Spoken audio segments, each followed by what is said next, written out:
Oh, Lord.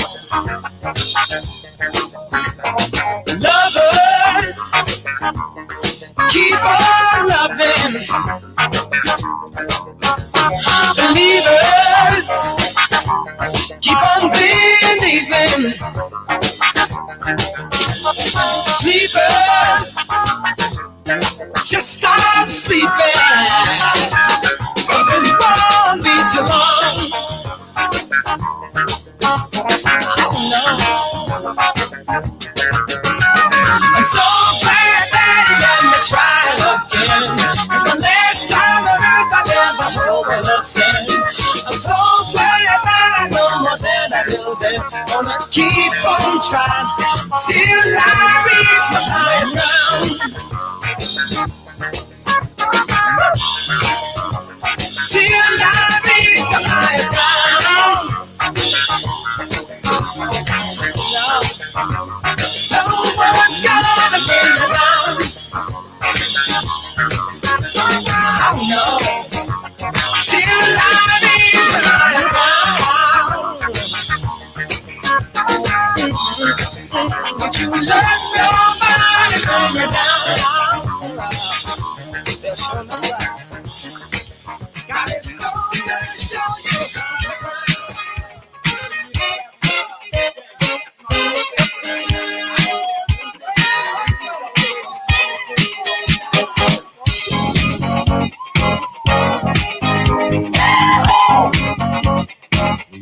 Celebration.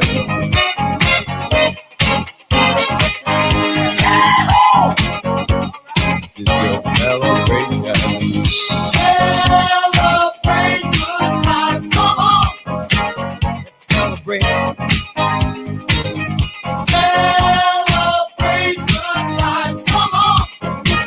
Let's celebrate. There's a party going on right here, a celebration to last throughout the years.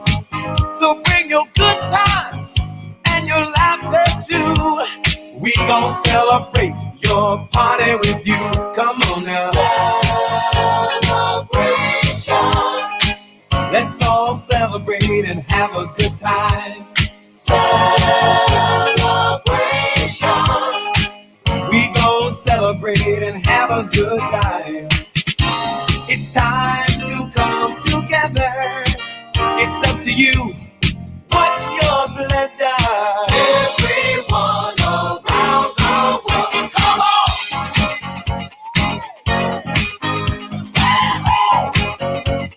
It's a celebration.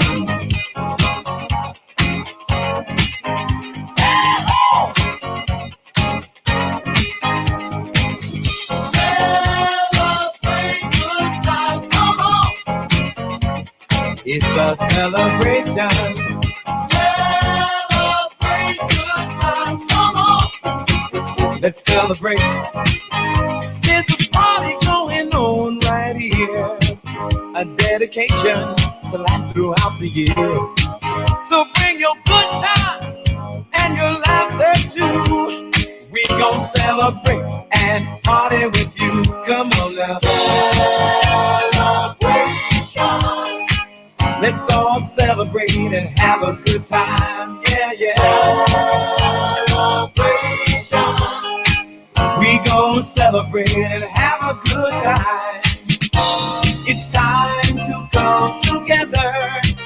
It's up to you. What's your pleasure? Everyone around the world, come on.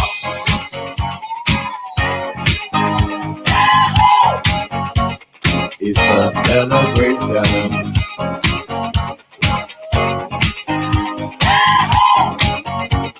It's a celebration. Celebrate good times, come on. Let's celebrate. Come on now. Celebrate good times, come on. Let's celebrate.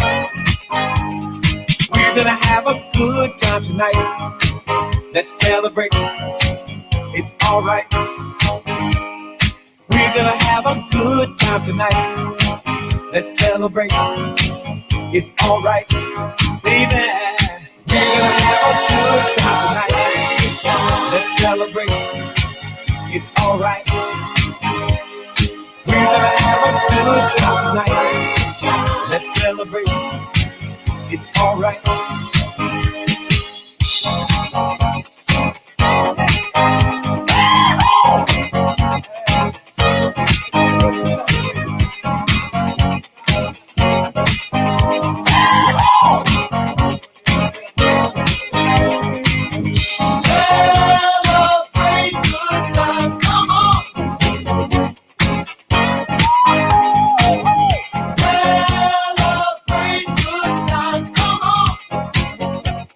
It's a celebration. Celebrate good times, come on. Come on and celebrate tonight. Cause everything's gonna be alright. Let's celebrate. Celebrate good times, come on.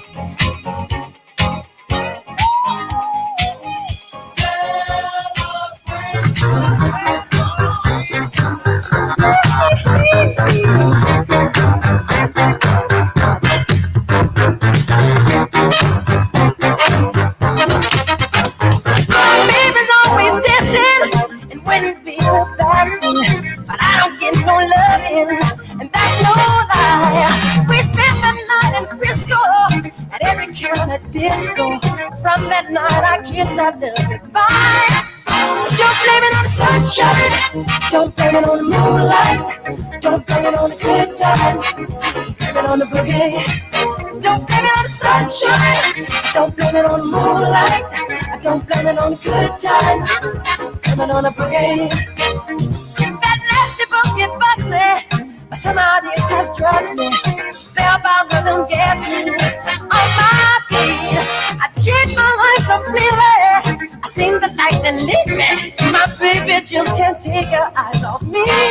Don't blame it on the sunshine, don't blame it on the moonlight, don't blame it on the good times, blame it on the boogie. Don't you blame it on the sunshine, don't blame it on the moonlight, don't blame it on the good times, blame it on the boogie. I just can't control my feet. I just can't control my feet. I just can't control my feet. I just can't control my feet. Greetings. Welcome to Shrink the Gap 2020. My name is Lamikia Nicole Davis. I am a community engagement representative with ICLA da Silva, and we are in for a treat today. Listen, you all do not want to miss this. I want you to sit back, relax, spend the afternoon with me. We're going to have some good entertainment, but first I want to introduce you to someone who is the creator of Shrink the Gap. Her name is Eva Buzz. Eva, where are you? Hey, Lamikia, thanks for the introduction. So I'll go ahead and get started. So hi, everyone. Thank you for joining our Shrink the Gap virtual entertainment event. We have an exciting lineup for you today. But first, I need to briefly outline why we are all here. The goal of this event is to raise awareness regarding the discrepancy that exists in the National Marrow Registry.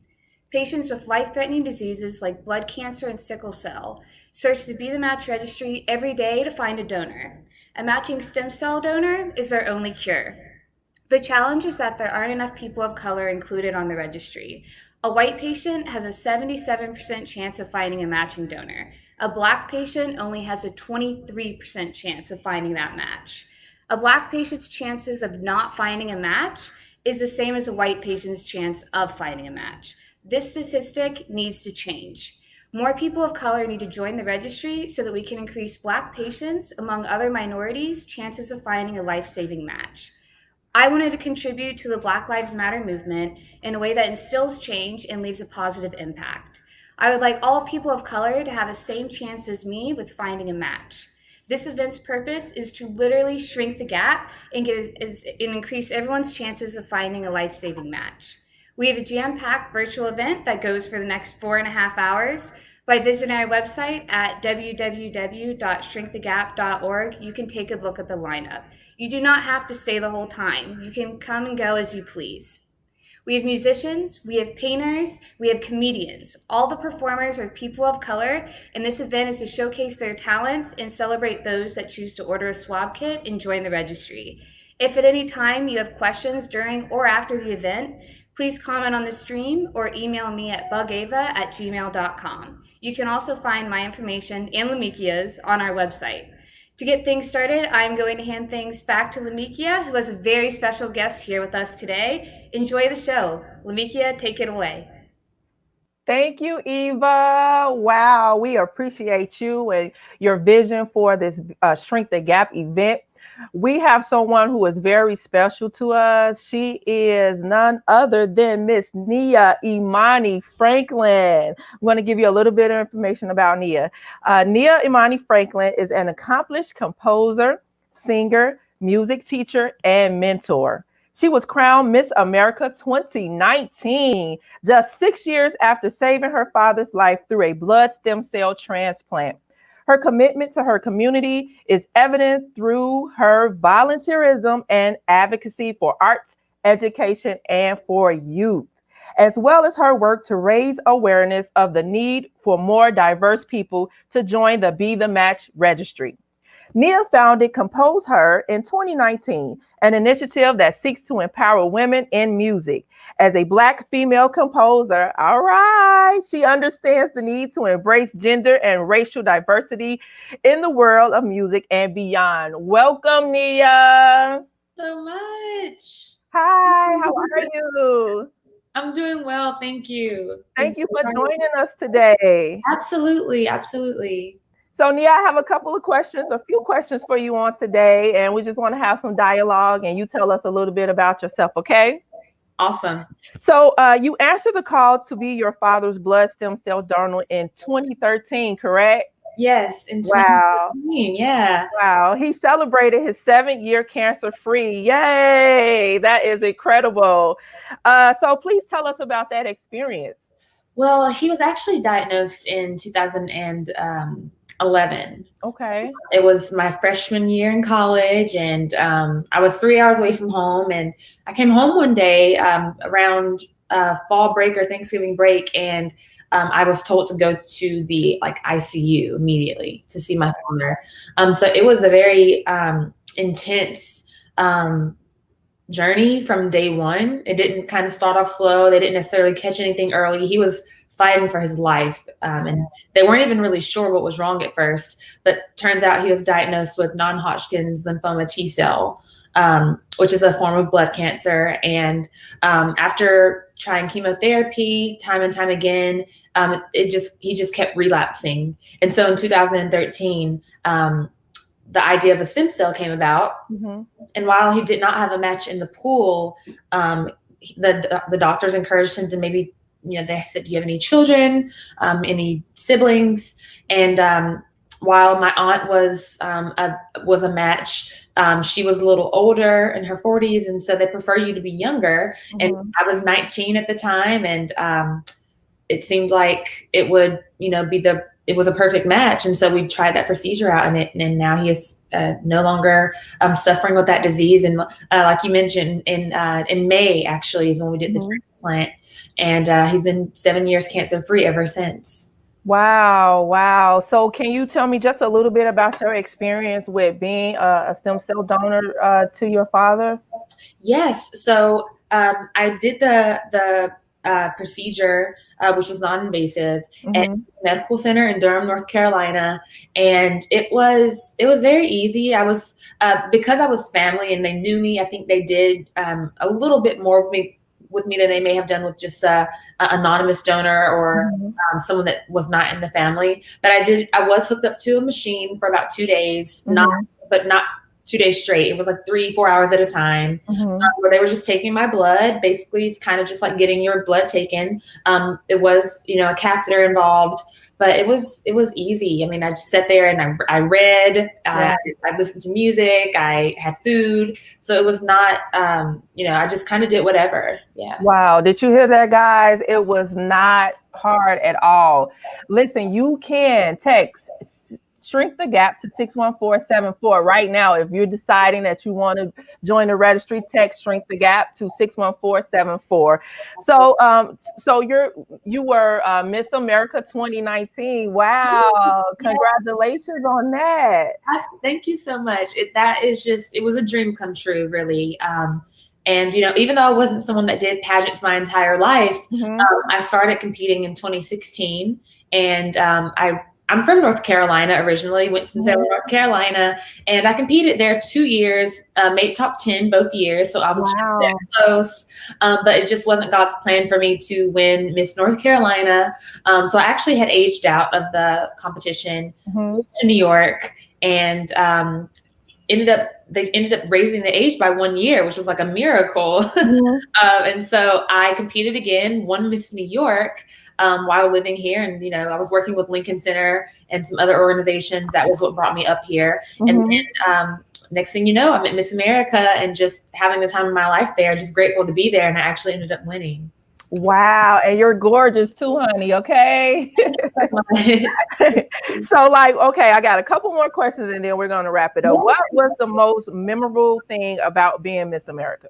Ooh, most memorable thing. There were so many moments. I mean, I would have to say there's obviously the glamorous things, like, I got to go to the NFL honors and I was sitting beside Joe Namath at the NFL honors.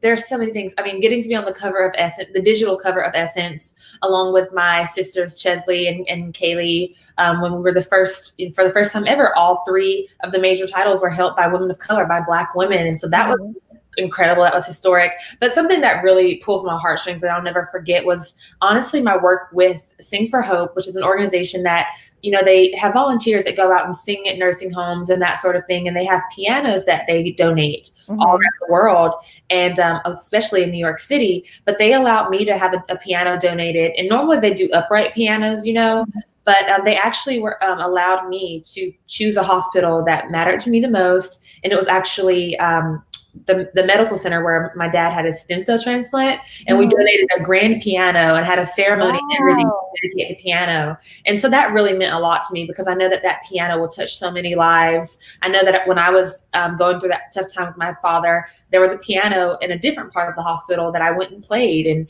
it made me feel better during that time. So I hope that really does bring hope, which is the name of the organization, Sing for Hope. I hope that brings hope to so many people as they're sitting at piano, as they even just walk past it and see how beautifully painted it is. It has like little fish all over it painted. Wow. The children's part of the hospital. So that is something that is a legacy that I feel like I had established through that organization. And I'm really grateful for that. So that was definitely a highlight. Wow, that's awesome. Music is definitely healing. I come from a music background. My husband, he's a music producer. He was nominated for a Grammy. He plays. And it's so refreshing and healing just to play. So kudos to you. Very good. Thank you. Awesome. So what is your advice to Black artists, since you're an artist, who may be frustrated by obstacles and looking for a way to break through and make an impact? I say that, you have to just keep pushing, keep breaking those barriers, but also don't give up. Like, keep pushing for whatever it is that you want, even when it feels like no one believes in you, which can be the case many times, especially in the classical field, where Black people are most certainly the minority. You feel like you're alone sometimes, but sometimes you have to just make your own way. If one door closes, then, dig under it or go over it. Try to find your own way, because you have the power to make your dreams come true. If you have even one person, no matter who it is that believes in you, someone you can talk to, someone that can be an ear, a voice to listen, let them be there for you too. Awesome. You have to just keep going and believe in yourself. Awesome. Okay, that is wonderful. So last question, I think. Okay. What's your message for viewers today as they consider joining the Be the Match registry? I would say, right now more than ever, I talked about this in my last social media post, actually, when I was promoting this event. Now more than ever, as minorities, we sometimes feel powerless. We sometimes feel like our lives do not matter. This is a way that while we're waiting on trials, while we're waiting on legislation to change, this is a way that we can directly have an impact on our community in our lives, proving that we matter. I mean, we've already heard time and time again how how much of a gap there is. This is why we're having this event, Shrink the Gap. There's only a 23% chance that our people will find a match if they need one in their time of need. Someone like my dad did not have a match. Thankfully, I was there, but there are so many people who don't have a family member that are a match. So just think about how you can make a difference within our community at a time where you may feel like you're powerless, or a time where you may feel like, what can I do? I just feel so down about things that are happening. This is a way that you can help. This is a way that you can make a difference. Thank you so much. I really appreciate you joining us on today. I am a fan of yours. I'll be looking forward to seeing more to come from you, to listening to your music and whatever else you do, okay? Thank you. Have a great day. Thank you so much. Thank you so much. Enjoy. Bye. So listen, guys, I want to introduce to you a person who is a patient of ours. His name is Jawan. And Jawan, he is actually currently looking for a matching donor. And he's been looking for quite some time. Time is running out, and we need you all to join us in finding a match and joining the registry for Jawan. Take a look.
So you can text Shrink the Gap to 61474. Again, that is Shrink the Gap to 61474 if you would like to join the registry. We will be hearing from Jawan briefly in another hour or so during our broadcast. So you do not want to miss it. You want to stay tuned. We are going to get the ball rolling with our entertainment. And I want to welcome our first act of the event, Christian Crawford and David Godfrey. They will be playing a two-part trumpet and guitar duo set. Christian is a trumpet player, composer, and educator born and raised in Long Island, New York. He began playing the trumpet when his mother brought him one for his ninth birthday. He played all throughout high school and attended the Eastman School of Music for his bachelor's degree in jazz performance. Today, he continues to spread his love for music on Long Island through performing and teaching. David is a guitarist and singer from Long Island, New York as well. David has played everything from SXSW to Radio City Hall. He started his music career playing saxophone in a family band with his two brothers and continued to form with them to this day. Let's welcome David and Christian. Welcome. Hi, everybody. How's it going? We're so happy to be here, and we're really happy to perform this. My name is Christian, and this is David. We're super happy to be here and playing for this great fundraiser, this event to really shrink the gap and get people to register to donate for bone marrow and stem blood cell. So we're really excited to get started. So the first song we're gonna play is "Isn't She Lovely" by Stevie Wonder. Hope you guys enjoy it.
Yeah,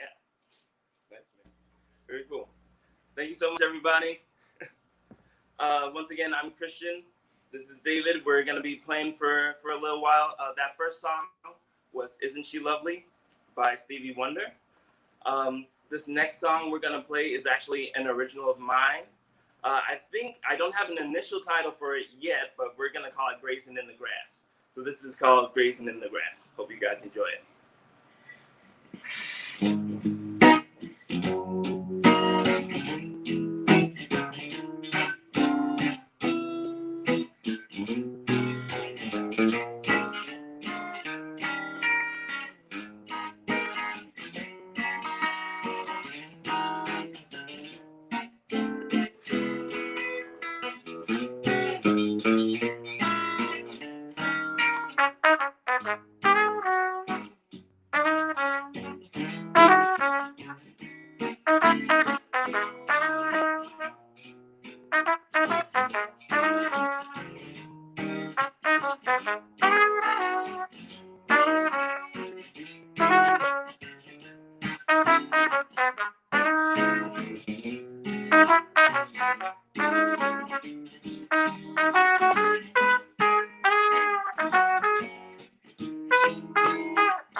All right. That was Grazing in the Grass by myself. It's a really fun to play for such a great event, and having some friends commenting. I see everybody. I see my sister is joining us, and I know my family from away is watching too, so I'm glad that everybody's watching. Hopefully everybody hears everything okay. And we're going to keep on rolling with this next one. Speaking of, my sister lives in New Orleans, and I think this one is really fitting. This next one we're going to play is actually titled On the Sunny Side of the Street. So we hope you guys enjoy.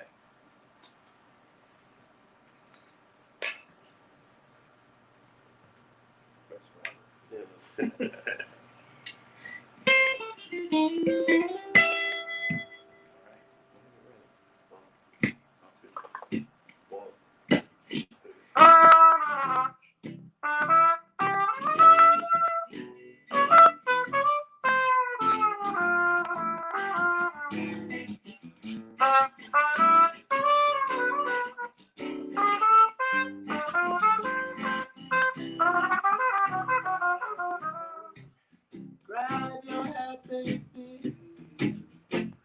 The worries on your side. Slide your feet on the sunny side of the street. And you hear a bit of that, baby. So happy on your side. Your life is so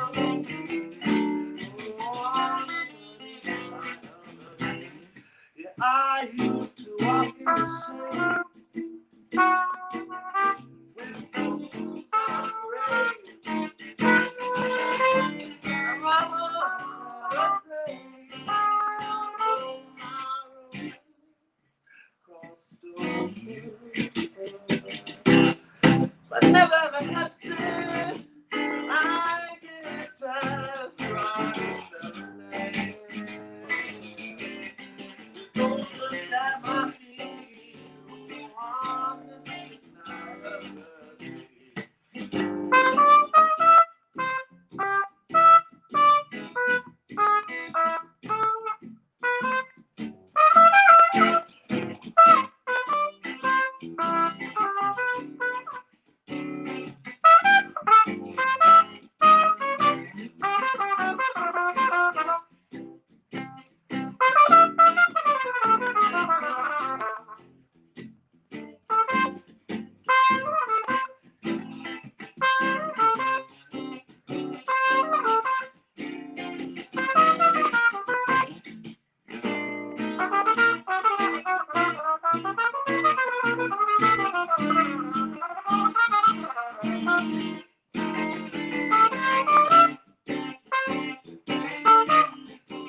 All right.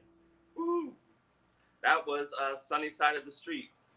I think we're gonna take a quick break. Please make sure that you text Shrink the Gap to 61474. It's really important that we get a lot of people on this registry to get some to help save some lives and really help a lot of people. And this is why we're doing all of this.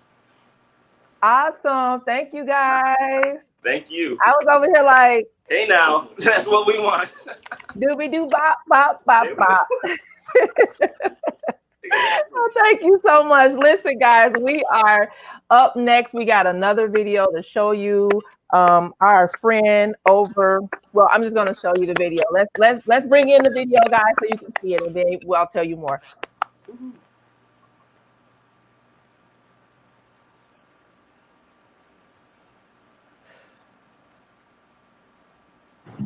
I know what Jawan is going through. I know what other people of color are going through, in that we don't have as many people stepping up and joining the registry. It's vital to be on the registry. I'm so grateful that my sister was a match, and we had already gone on the registry had she not been a match, and there was nothing there for me. It's a beautiful young man who is making his message, which I have often said my mom taught me. And it's just a simple swab. My sister was my donor, and let me tell you, anybody who's fearful of being a donor, my sister is the biggest nilly. She hates needles. She is a big baby. Had no complications whatsoever. It was like a blood transfusion is what she went through. So just think about, you can possibly save a life. Everybody wants to do something. Think about that. You could save a life. A stem cell transplant, the number of illnesses, sickle cell anemia, cancer, lymphoma, it goes on and on and on. So swabbing for Robin, swabbing for Robin, swabbing for Jawan, and join the registry. And we really would appreciate it.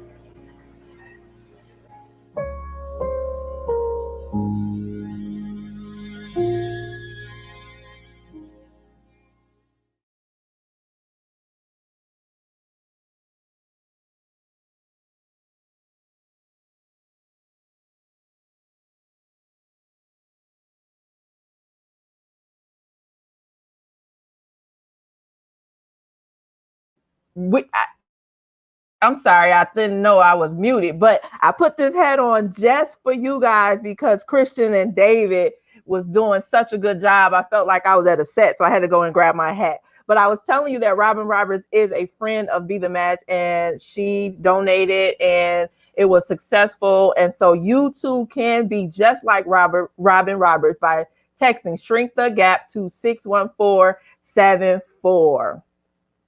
All right, thank you guys. That was the first awesome set. Now we're going to get back to part 2 for Christian and David. I got my head on and I'm ready. Come on, Christian and David, where are you? I'm ready for you. Right here. I got my hat waiting. I like the hat. I like the hat. Thank you. Absolutely. Okay, cool. So this next song we're going to play is by a famous Black American music pianist. His name is Thelonious Monk. One of my favorite pianists of all time. This is one of my favorite blues to play. And this one is called Blue Monk. Hope you guys enjoy him.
Hey, man.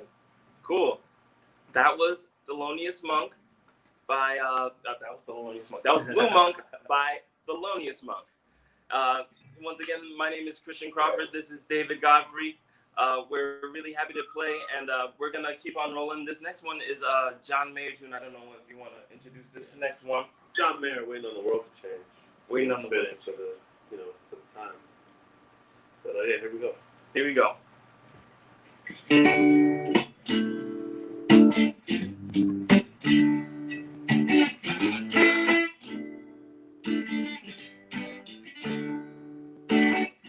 Leaning on my friends with all this honesty.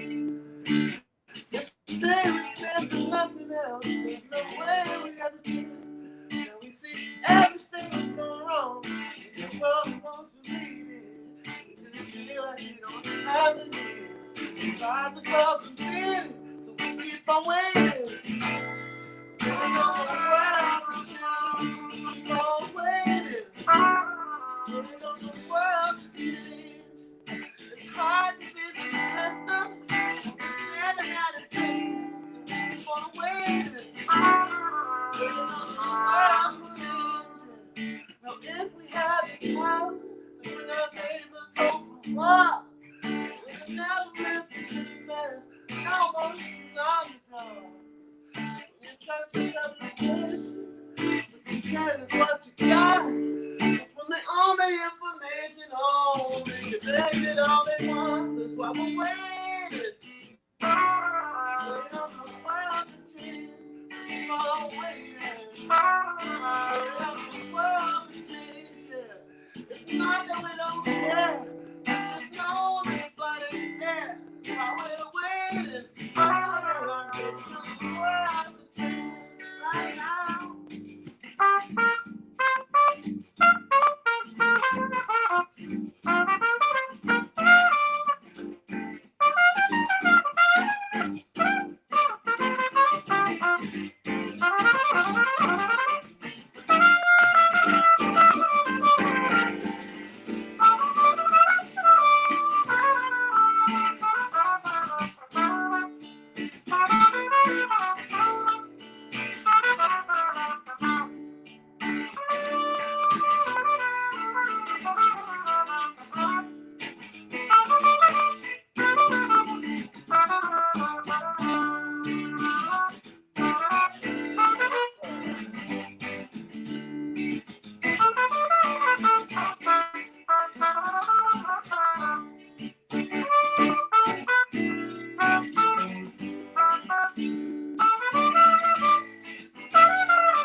Very cool. All right, thank you so much. We're gonna keep the ball rolling. Should we do Crazy Race next? All right. Cool. So this is gonna be this may be the last one. We may play one more depending on how all the time goes, but we really appreciate everybody that's been supporting this and putting this all together to make this possible. Let's really try and shrink this gap. Please text Shrink the Gap to 61474 to really help out and really shrink this gap and get some people donating and on this registry. So this next one we're gonna play is called Crazy Race by one of my favorite trumpet players and biggest inspirations, the late Roy Hargrove. So yeah, this one's called Crazy Race. I really hope you guys enjoy it.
Thank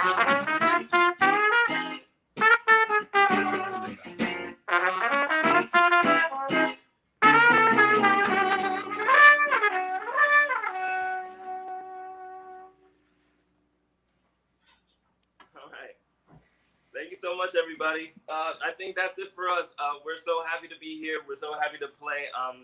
Thank you so much for putting this all together. This is so much fun.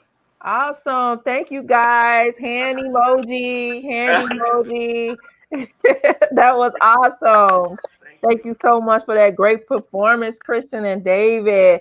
Listen, you all can text Shrink the Gap to 61474 right now. You're going to get a swab kit in the mail. All you have to do is just swab, put it back in the envelope, and send it via postal mail. You do not want to miss this second hour. Listen, it's going to be a comedy hour. It's going to be so much fun. Don't miss it. But right now, we got DJ Neil, and he's getting ready to come and give us some, what you call that? He's going to give us some of that for another 5 minutes. And then on the hour, we're going to have Victoria, who's going to come in and be super funny for us. All right. Thank you all so much for watching up until now. We have so much more in store for you. So do not go anywhere. Spend the evening, the afternoon, the morning, wherever you are in the world, spend it with us over here at Shrink the Gap. All right. Thanks, guys.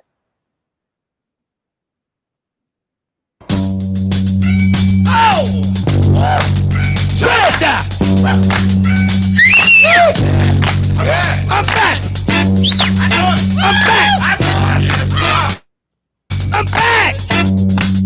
I'm back! I'm back!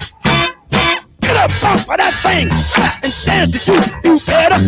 Get up off of that thing and dance to you. Sing it now.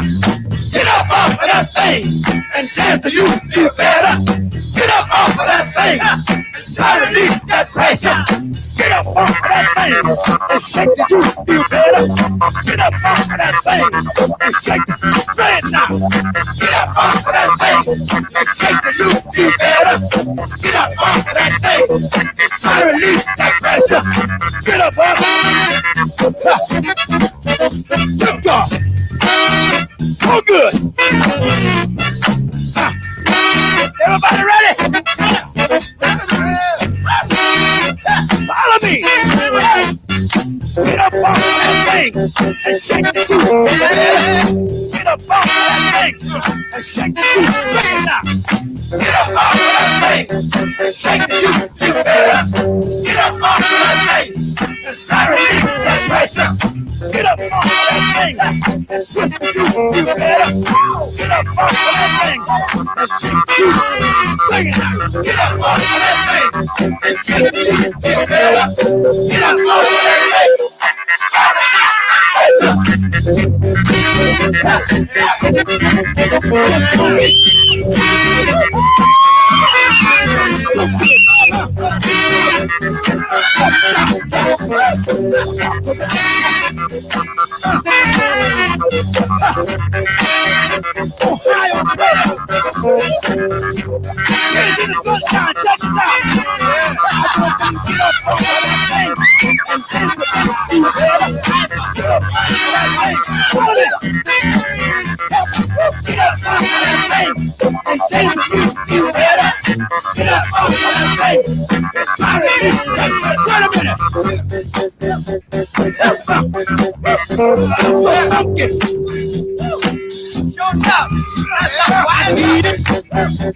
That's a wild brother. That's a wild good.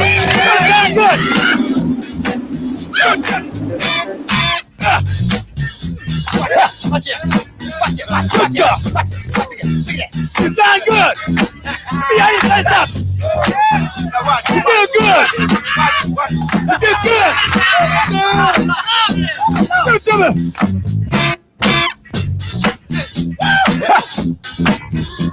Put the half off of that thing. I want your horns again. Can I get your horns again for that thing? Let it back off. Show them how fucking you are. Play it, JB. Play it down. Play it. Get up off of that thing and dance to you. Get up off of that thing and dance to you.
Listen, guys. We are back. It is now a new hour. I could have just danced for another 10, 15 minutes because I was up in here doing my thing in the house. But that was DJ Neil Nebula. He was on the ones and the twos. Is that what they call it? The ones and the twos. He started out with James Brown. Rest in peace to Chadwick Boseman. He lost the battle with cancer and he passed away on yesterday. So rest in peace, Chadwick. He also played James Brown, but his most memorable time was when he played Wakanda Forever. He was in Black Panther. He played the superhero in Black Panther. So rest in peace, Chadwick Boseman. So now we're on the second hour. Welcome everyone. Thank you for coming back. Tag your friends. Tell everybody we are on. Tell them you're getting ready to have a good time. You get ready to laugh because we are now getting ready to bring on Victoria. The second hour is our comedy hour, and we have 4 different comedians on deck. That's 4. For the first half of the hour, we have Victoria and Danny will be making you laugh with their stand-up performances. Victoria Vincent, she is a Chicago comic from Columbus, Ohio. Shout out to Chi-Town. That's where I'm from. Just trying to be mistaken as Lizzo until she's famous, right? She has performed at the Laugh Factory and Second City. She also produces Naughty Thoughts Comedy at the Laugh Factory, Chicago, and the Button Up Comedy Show at Celtic Brown. Victoria, please take it away.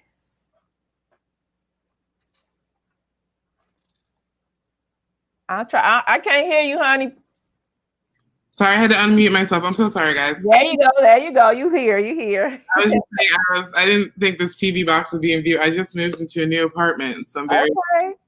All right. Congratulations. So I'm gonna just talk about my life, and that's usually how I do comedy. Spoiler alert, that's usually how most people do comedy. I just recently moved into a high rise just a couple days ago. So like if my camera moves and you see a bunch of boxes, that's why. I had never lived in a high rise this big, and they were doing me through my final walkthrough, and they were like, "Oh, so just so you know, like this is where the stairs are."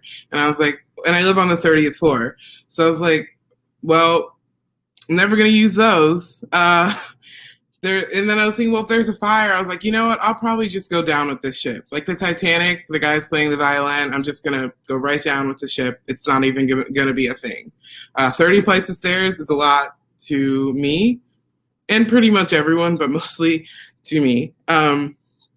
So I'm really excited to do this event. I'm thankful for everyone who's having me on. I really think this is important. I'd kind of forgotten the reasoning for why these things are important. And then I thought about, well, I lost my cousin who had sickle cell anemia, but she actually had a very rare form of cancer that was very hard to treat, and she died pretty young. And I know as a comic, I probably shouldn't bring the vibe down, but I'm going to. No, that's the thing. I don't know if I'm funny, but I am sad, and I think it just plays the same. It's been a hard time right now. I think it's been a pretty hard time for everyone. I hope you guys are doing okay.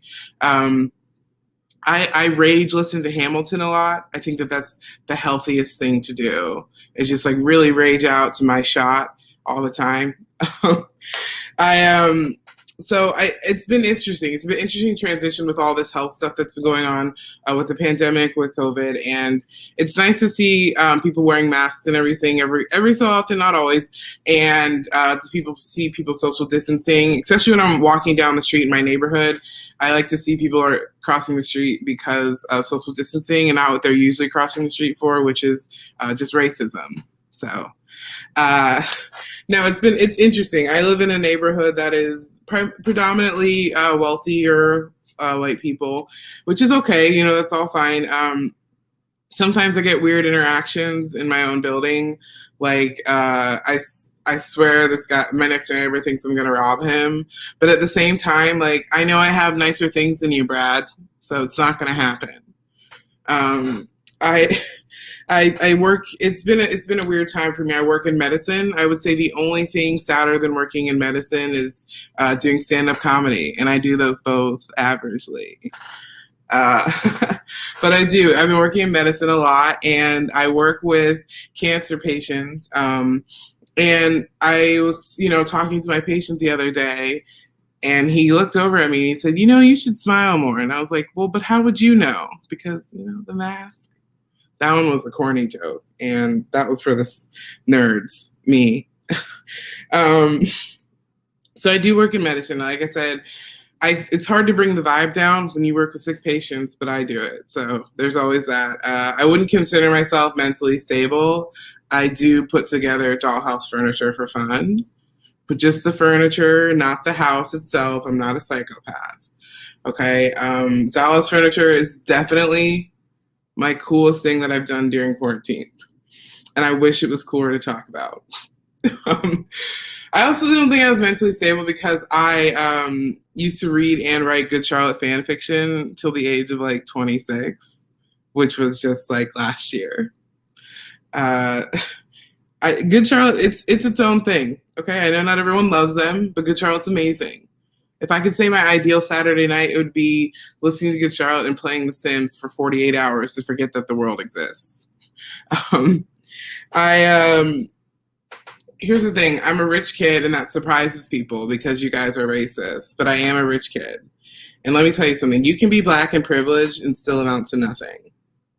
Black History Month is a regular month for a lot of you guys, but it's a constant reminder that I'm not doing enough.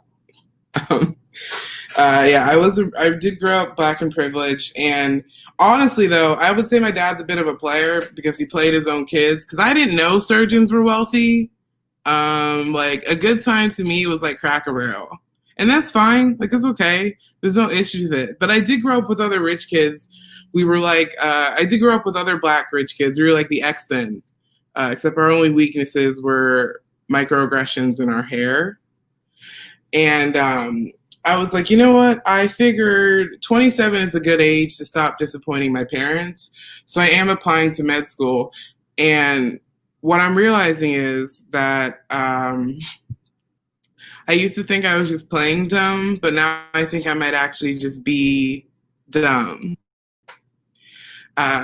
Take this to your grave, you guys, but I used to think clairvoyant was one person that everybody knew. I was like, it sounds like she's a nice person. Like, I could probably get some good advice from her. But you know what? That's fine. She's not one person, and now we've learned. That's what you realize when your most interaction is watching Charmed 85 hours a day and playing Sims, like I said previously. So it's been, my dad is a doctor, so I didn't know that surgeons were wealthy until later on. Because I was like, a good time, like I'm literally telling you, my dad used to go, our good time was like a good old fashioned Smoky Bones or Cracker Barrel. And I don't know how many doctors I trust that wear high water khakis for 20 years of their career.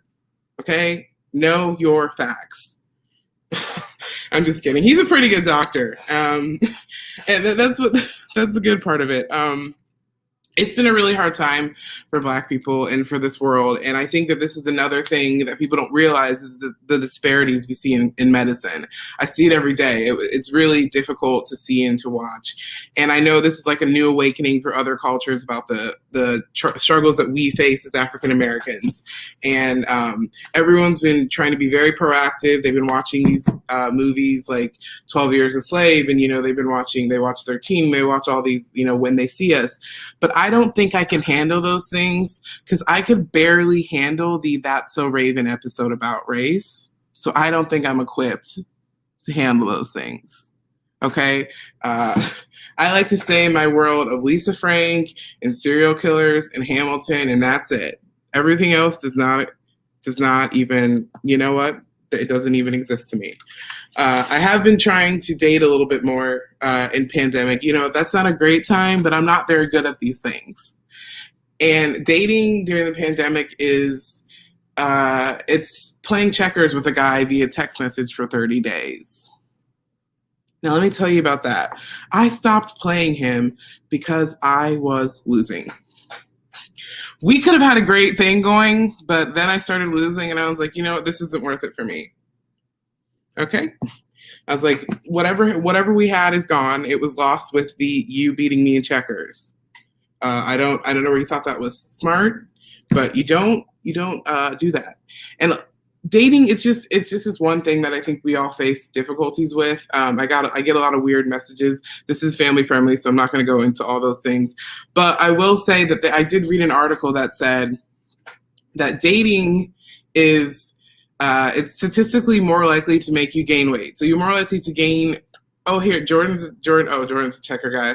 I'm reading everyone's responses, but Jordan's my friend. I was like, hey, checker guy, we should date, but I'm not going to date my friend. That took a weird turn. I also went to college with a couple people, but I love everyone. And that's my friend who got me into this. And also, I thought we were all wearing this shirt. I wasn't going to wear the shirt and pretend I didn't get it because it's like one size too small. And I think that's just like a sign for me to start losing weight again. I think subconsciously I was trying to get myself to do that. I'm keto, which is like the opposite of Fight Club. You don't shut up about it. And let me tell you something about being keto. It's basically just like a lot of meat and cheese. And sometimes like it gets me into this thing where I wake up in the middle of the night with like a half-eaten goat in front of me and I have no idea what happened. I'm just kidding. I cooked it first. It's been a weird time, and I'm really excited to see so many people who are interested in these types of things. Good. I was like, Chanel just said she's wearing it. I'm glad, because I was like, oh my God, I could have worn a really cute shirt, could have met someone on here, could have swabbed, and then we met, and we could have been a match in the Be the Match and in real life. Who wants to date me? Just kidding. No, I'm just joking around. No, I'm going to wrap it up here in a second. I will say that this last show can be fun or it can be weird, whatever you want to take it as. I have great skin. I will say that's the one thing I have going for me, honestly. But the other day I was like, okay, how can I make my skin look better? What can I do? So I was Googling, and I didn't Google like a normal person. What I Googled was best products for blackface. So that took some really dark turns. The internet is not as great as we think it is. All right, you guys, some people's like, that's too serious, but you know what? That's light for me because it's a fun little joke. I'm very excited I got to do this. I love everyone. I was jamming to the music before we started. I'm very thankful for being here. You guys have all been great. Please get swabbed. It took people reaching out to me forever to get that done for myself. It takes a second, really. Like in college, it was so easy. Everyone would stop you in the quad to do it. Just do it. I mean, especially people in our community, we're just having a hard time, and that's just another thing that we don't need to add to that. Let's be better for each other. I'm so grateful to be here. And if you want to validate me in any way, follow me on Instagram. I need constant validation. Okay. Love you guys. Thank you. Thank you, Victoria. That was great. You guys on Facebook, can you hear me? Can you hear me? Thumbs up if you can hear me. Let me see a thumbs up. All right, Danny Sellers. He is next. He was originally from Cincinnati, but is based in Chicago now. Danny's style of comedy is observational with some storytelling. As a former college football player, Danny came into comedy late after hating sales jobs after sales jobs. He was recently seen performing in NW Black Comedy Festival in Portland, Oregon, and featured in New Seed. Danny has also performed in DC, LA, Elon University for 9 to 5 podcast live shows. Let's welcome Danny. Yo, what's happening? Hey. This is fantastic. Happy to be doing comedy from home. I cannot confirm I have pants on or not, but this is family friendly, so I won't get into that. But to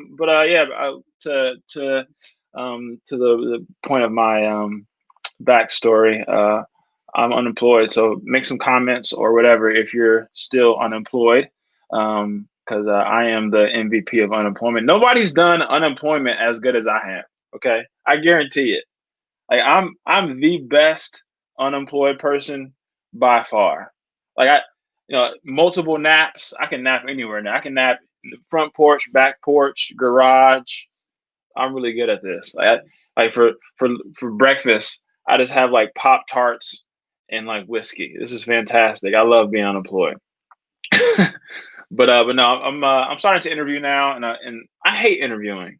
I really hate interviewing at home in Zoom, mainly because of my dog.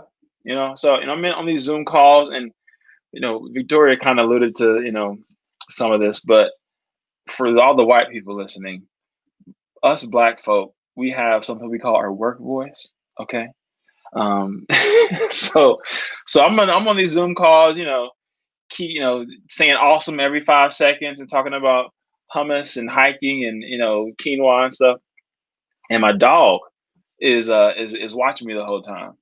And so I get off the phone. He's like, bro, you looking at me so disappointed. Like, you do not sound like that. That is not the real you, sir. And I just like get off the phone depressed. But I hate my job. I hate my job when I had one, but I'm good at it. Like, I'm so good at my job that white folks trust me, a Black dude, to manage other white people. Like, every day I get in my car in the parking garage, like Matthew McConaughey in those Lincoln commercials.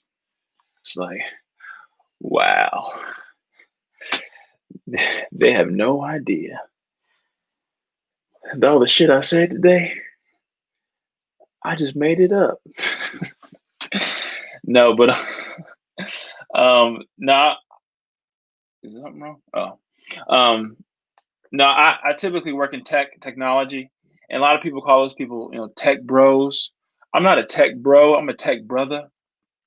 Like I'll show up to work every day, but I'm always 5 minutes late. Like, I'll go to company happy hours, but I always have a shot of Hennessy with me in my back pocket just in case. I've been interviewing, and I'm on these interviews, and they're asking me the typical basic questions that any person interviewing someone would ask. But it's 30 million folks unemployed right now, and someone asked me on my interview earlier this week. They were like, "So why do you want to work with us?" And it took every bit of my work voice not to go off on this man. What do you think? You're hiring during a pandemic, sir? You're gonna pay me money to sit at home. What are you talking about? That's why I want to work for you. Relax.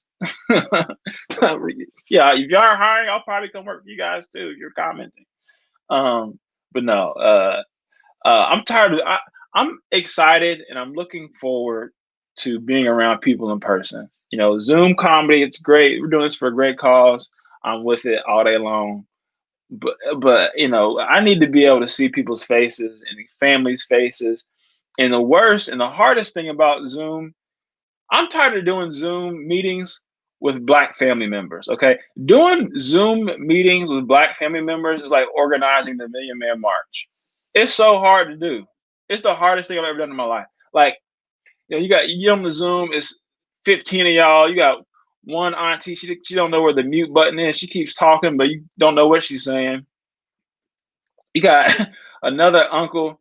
He's driving. All you see is his neck, his sweaty neck. I'm like, sir, Uncle Cletus, please relax. You got another cousin. He's working on his car. during the Zoom with not even on mute. I'm hearing alternators and exhaust. I mean, come on, what are we doing? This is all for somebody's little, baby shower. Like, the baby not here yet. All right, let's just wait for the baby to come, because I'm stressed out. It's ridiculous. No, my girl, I've been quarantined with my fiance. We've been stuck in the crib, and I can tell she's starting not to like me anymore, because it's mainly because of the way she sends me to the store. Okay, she'll send me to the store. She's like, "Hey, babe, can you go to the store real quick?" Oh yeah, I'm like, "Yo, sure, y'all go pull up. What do you need me to get?"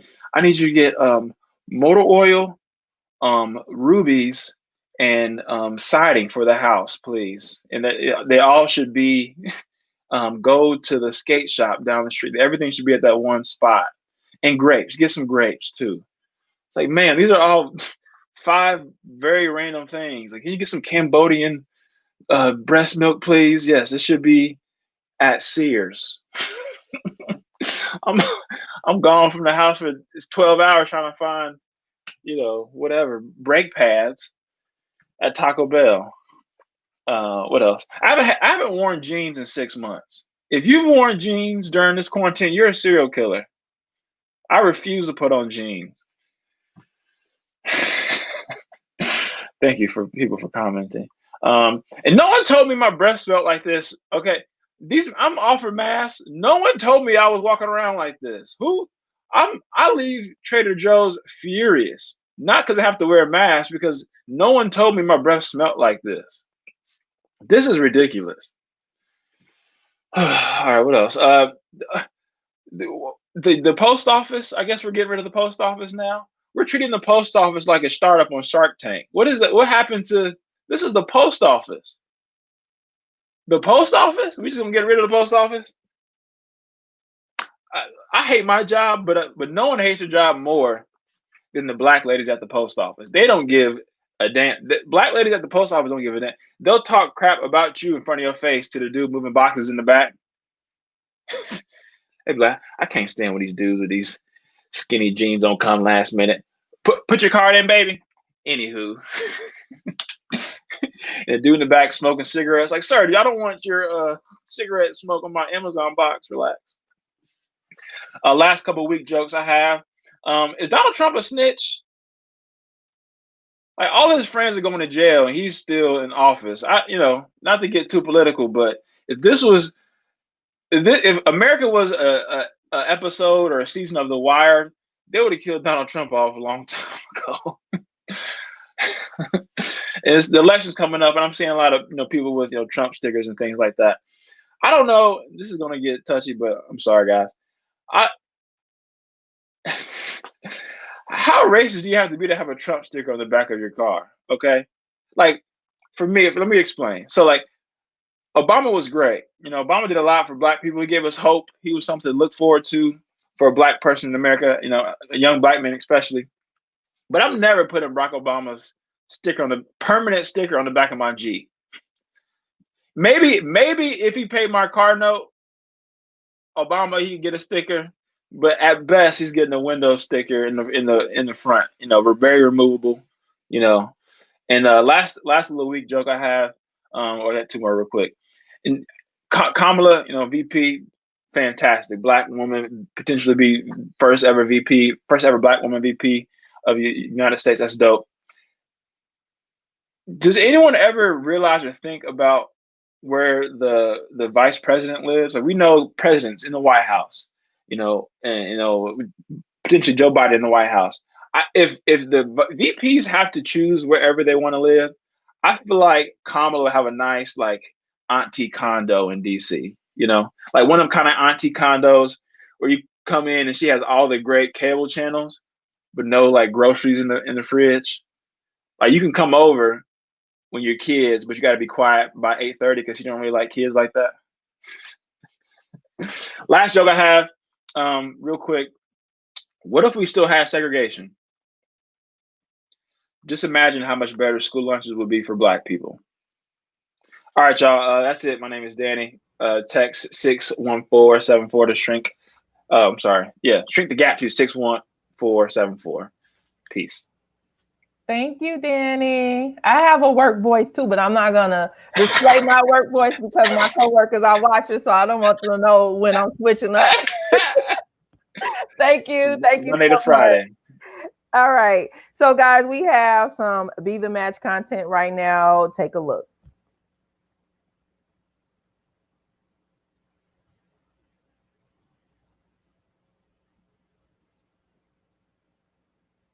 You can text Shrink the Gap to 61474 while that video is coming up.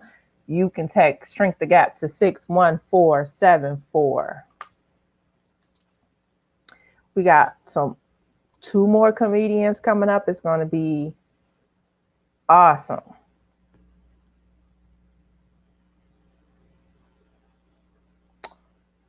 So the video, I guess they're working on the video. Is it coming now? Yes. The journey of 1,000 miles begins with one step.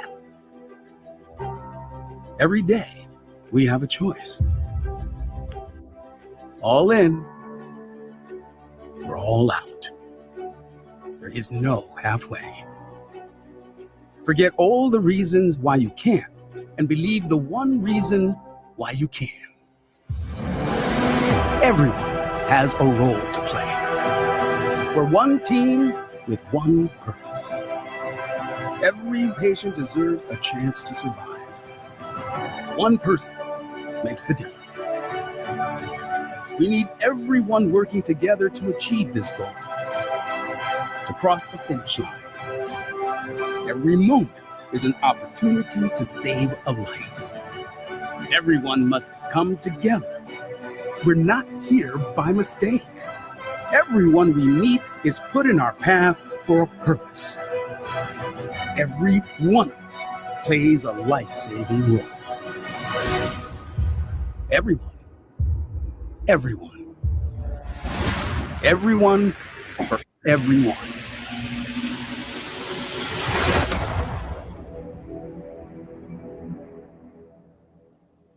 Together we are one. Yes, I love that video. Again, we are here, and the purpose we are here, I know we're having a good time. I know we're enjoying music and comedy, but we are here for one reason, and that reason is to increase the registry and the awareness across the board for African Americans to join. We need African Americans to join the registry. I'm on the registry. I'm telling everybody I know to join the registry. We can potentially save someone's life. So we're going to go and go to the next part. And again, that is text Shrink the Gap to 61474. First up, we have Sanal. Sanal is a former international street performer turned MC, turned stand-up comedian. She is now based in Chicago. Another Chicago is standing up. I'm proud, Chicago. She is an actress, comedian, writer, and producer. She is a regular host of The Mop, and she has performed stand-up in Spanish. You can hear about the unexpected areas of events that brought her to the world of stand-up on her podcast, Ronnie Rage Radio. Let's welcome Sanal. What's up? Hey. I was like, this is the uniform. We got to. So this is dope. I'm glad. If anybody was scared they were going to be part of some sort of weird government database before that video, now you know that yes, you will. And I'm glad that the guy demoed the swabbing. Did we catch that in the video? Because has anybody gotten tested for coronavirus? So we're doing it's just a lot of swabbing going on right now. 2020 is the year of swabbing. Get on board. I'm really, really excited to be here. I'm like the unmentioned Indian side of Kamala. So I'm here representing, which is very cool that Black people and brown people, we finally have something to talk about. We haven't had anything since 1991 with Mississippi Masala. Do you guys remember that movie? Young Denzel. very hot, very, very hot. Young Denzel. Mwah. I don't know where to watch this movie. I was trying to find it. Is it on Netflix? Is it on Amazon? If you can find it, please send it to me, because it's not, we're not that far away from the 90s. And now is the time. I'm so impressed with people complaining about Kamala. Her name is, so this is a fun teachable moment. We're doing a lot of Kamala. I think she said that her name is Kamala. That's not true. Her name is Kamala. And I'm going to teach you the same way. We all have one of these uncles. And my gross uncle was like, her name is Kamala, like gum a lot, like Americans love gum. Why can't they say her name properly? That's a practical tip. And this is, I feel like I'm on Jimmy Kimmel or something. Like, this is very official. Please text the thing. Look at this. I'm like, click, subscribe, like. This is the closest I'm going to get to a YouTube channel. Is this what YouTubers are like? Just like talking to themselves all the time. I went to a Zoom graduation. Anybody Zoom graduate? That was inspiring. It was like, you can do anything. Congrats, grads. In like a year or two, you can do anything except for go to your graduation ceremony and hug everybody. So that's where we're at. We got, I'm here building bridges, shrinking gaps, addressing, dismantling systemic racism in the South Asian community. I went to that was what it was called, dismantling systemic racism in the South Asian community Zoom webinar and conference, and it was very boring. And I don't know. I think we're doomed. Honestly, I think we're doomed. I don't know if racism is going anywhere. People are truly insane. People are. Oh, Victoria's 27. I just had a birthday last week. I turned 37, and yeah, you guys know the saying, right? Black don't crack, Asian don't raisin. We also have a saying. It's a lesser known saying, but now you know. And I'm 37, and my Indian parents, you know, it's very similar to any other immigrant experience where it's like you have three options. You can be a doctor, an engineer, or a disappointment. Yes, and I'm killing it. And when Danny, you say you're the MVP of unemployment, like how many checks are you collecting from the government? Because I know a couple of MVPs who I don't even understand. I have definitely shot myself in the foot because as a stand-up comedian and a massage therapist, I can't do any of my things right now, and I don't have like a great history of paying taxes. So I'm not getting those unemployment checks. So if there are any MVPs out there that want to help me, I have a cousin right now that's like got some sort of unemployment coming from his job plus the stimulus check plus plus food stamps. I mean, he's making bank. He is like making more money right now during unemployment than anyone else. So if you are doing that, congrats to you. That is not my situation. That is not my situation. Cancel culture. Are you guys scared of being canceled?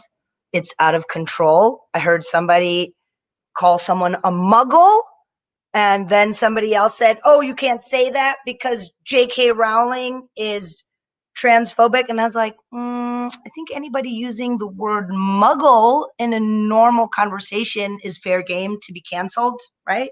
Is that fair to say? I can't actually see anything that's happening. I'm like very much alone in the screen. Where are you guys reading comments? Can I open? No, it doesn't matter. It doesn't matter. We're here. We're live. I can feel it. I'm like sweating. Are you guys getting outside? I went to, if you are in Chicago, I've been getting into some yelling and screaming matches with the police. I think that is a responsibility and part of my brown privilege that you got to get all up in there and, you know, put yourself between, just protect. Honestly, I don't think that any black or brown body should be out on the streets. I think right now what we're doing, this is awesome. And if you're a white person and you want to get out there and put yourself between and yell at cops, you know, that is your duty.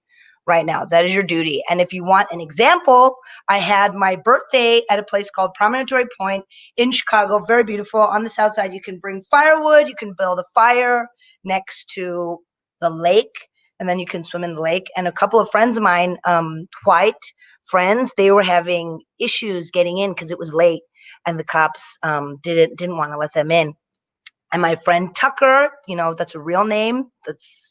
He's a white man. What other name would he have? Brian, maybe? It wasn't Brian. It was Tucker. He said, they're not letting me in. The cops aren't letting me in. And I'm very high at this point in the evening because it's my birthday and weed is legal now. So it's like not even cool to be high anymore. You can be a big dork and be super high, and it's completely legal. And I'm telling Tucker, I'm like, Tucker, this is the move. You need, with both of my phones, I'm like, Tucker, you need to take off one of your shoes and put it in your bag. Thank you, Victoria. I need to see his comments. You need to put your shoe in your bag and just be like, officer, I forgot my shoe inside the park. Please let me into the park. White privilege. This is what you need to do. That is the move.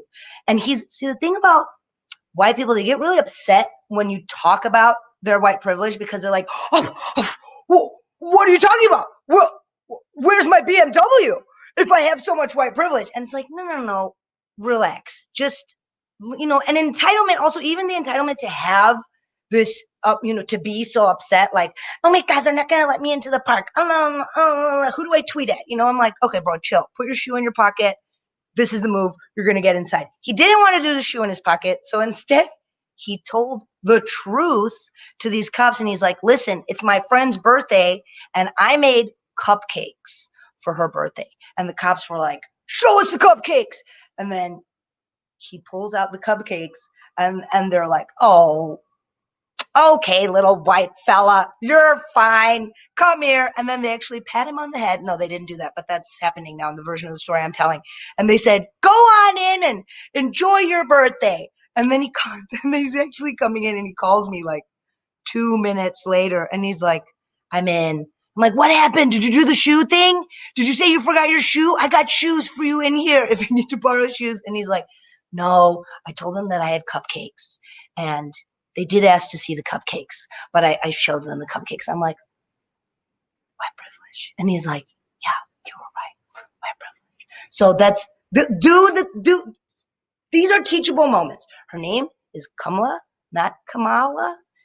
White privilege does not mean a BMW, but it could mean that you should carry cupcakes around with you all the time, white people, so that you can overcome the police and maybe restore justice. Oh, is that my time? Was that a signal? I had a little digital blip. My dad wants me to get married right now. If anybody wants to know about the Indian experience, you can watch this Indian matchmaking show. Yes, racism is real and arranged marriage is real. That shit is real. Watch it. It's a show on Netflix and you can find out about what we go through.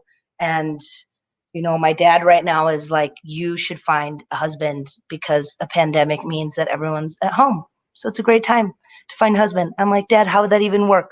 Do you want me to holler at somebody in the Zoom meeting, like private chat? Are you wearing pants? Because that would make one of us. Shout out if you're not wearing any pants right now. Am I? Oh, big reveal. Yes, I have pants on today. Okay, guys, do the thing. This is so cool that we get to be here and do this. Thank you to everyone organizing this. And make sure you text 61474. That will not turn into loads of robo-texts I asked during the production meetings. So you're not going to get constant phone calls and texts. And really, I have my little kit. I have my kit.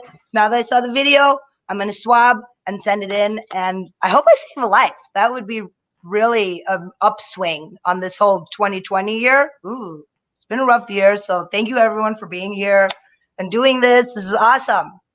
Thank you, Sanab. Thank you. All right, guys, we have a special guest with us right now. Her name is Genesis Jones. She is actually coming in right now, and she is in the hospital as we speak. Hi, Genesis. Hello. How are you doing today? I'm doing good. How are you? I'm doing well. We are so honored to have you join us in for this special event. So you have been searching for a bone marrow donor for more than 10 years, right? Yes, I have. It's been a journey. I was on the registry starting around the age 8, and I have sickle cell, so the bone marrow is the only cure for me right now. And being that there's not a lot of ethnic diverse people on the registry, it was very hard for me to find a match. That's why it's been more than 10 years that I've been searching for a match at this point.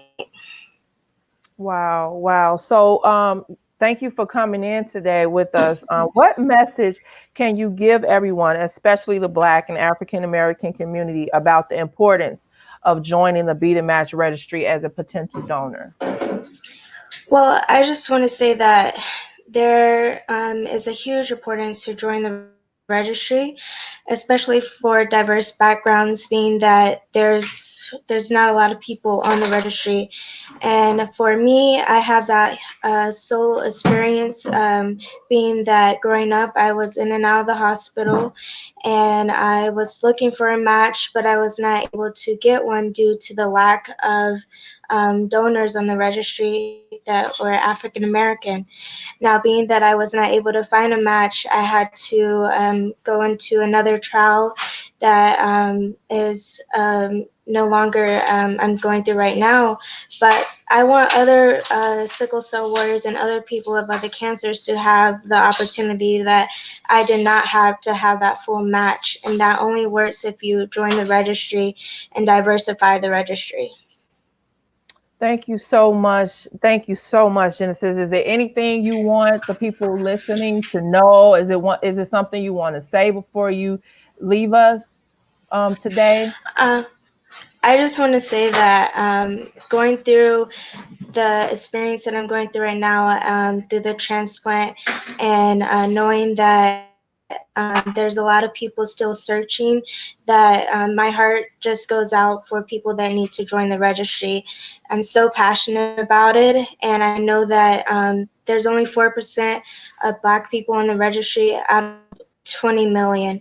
So if we can just get those numbers up to have people that have the same opportunity as me, it would completely change things for people like me who are still dealing with chronic disease. Well, thank you, Genesis. We appreciate you here at the ICLA da Silva Foundation. Know that we are praying for you, and hopefully someone, hopefully that is watching, will join the registry and they will be your match. Well, thank you for having me. All right. Enjoy the rest of your day, please. You too. Bye-bye.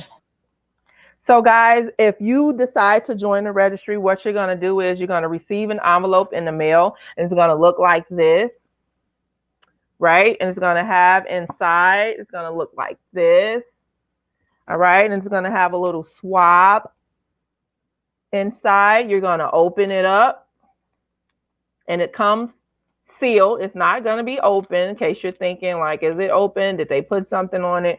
It's going to be completely sealed for you. You just open it up, right? And take them out. So you have 2 swabs inside. You're going to do one on each side, not one for both sides, but one for the right and one for the left. And what you're going to do is just swab your inside of your cheek, inside, for like 5 to 10 seconds. Swab, swab, swab.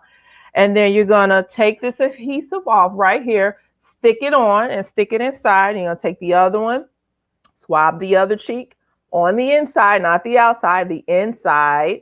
And then you're going to put it in. You're going to seal this envelope. Well, seal this. What is it? Cardboard or whatever it is. And then you're going to put it inside the envelope, right? Just like this. Take it. Close it, drop it in the mailbox. It's just that easy, guys. It's really simple, and you could be someone's cure. All you have to do is text Shrink the Gap to 888-878-7474. Yes, we could be someone's life-saving donor. All right. Thanks, guys. So we're going to bring up our last comedian, and his name is Dario Durham. Thanks and welcome, Dario. How are you? I'm doing well. Thank you for having me. I really do appreciate this. It's a complete honor. So thank you. Thank you so much for having me on. Welcome. Yeah. Take the floor. Oh, yeah. I'm going to take the floor. Hey, y'all go ahead and text. Y'all go ahead and make that text, make it happen, man. We need more people, especially Black folks out here saving lives, man. Text Shrink the Gap to 61474. We need it. So make sure y'all do that. Come on. We need y'all to come through with this. Now, I do want to say, I want to talk about, I'm happy that I'm using this this new camera setup I got right here. So thank y'all for having me on. But, man, I don't know why I did this to myself. Like, this camera show everything. It showed like the little bald spot I got going on right here.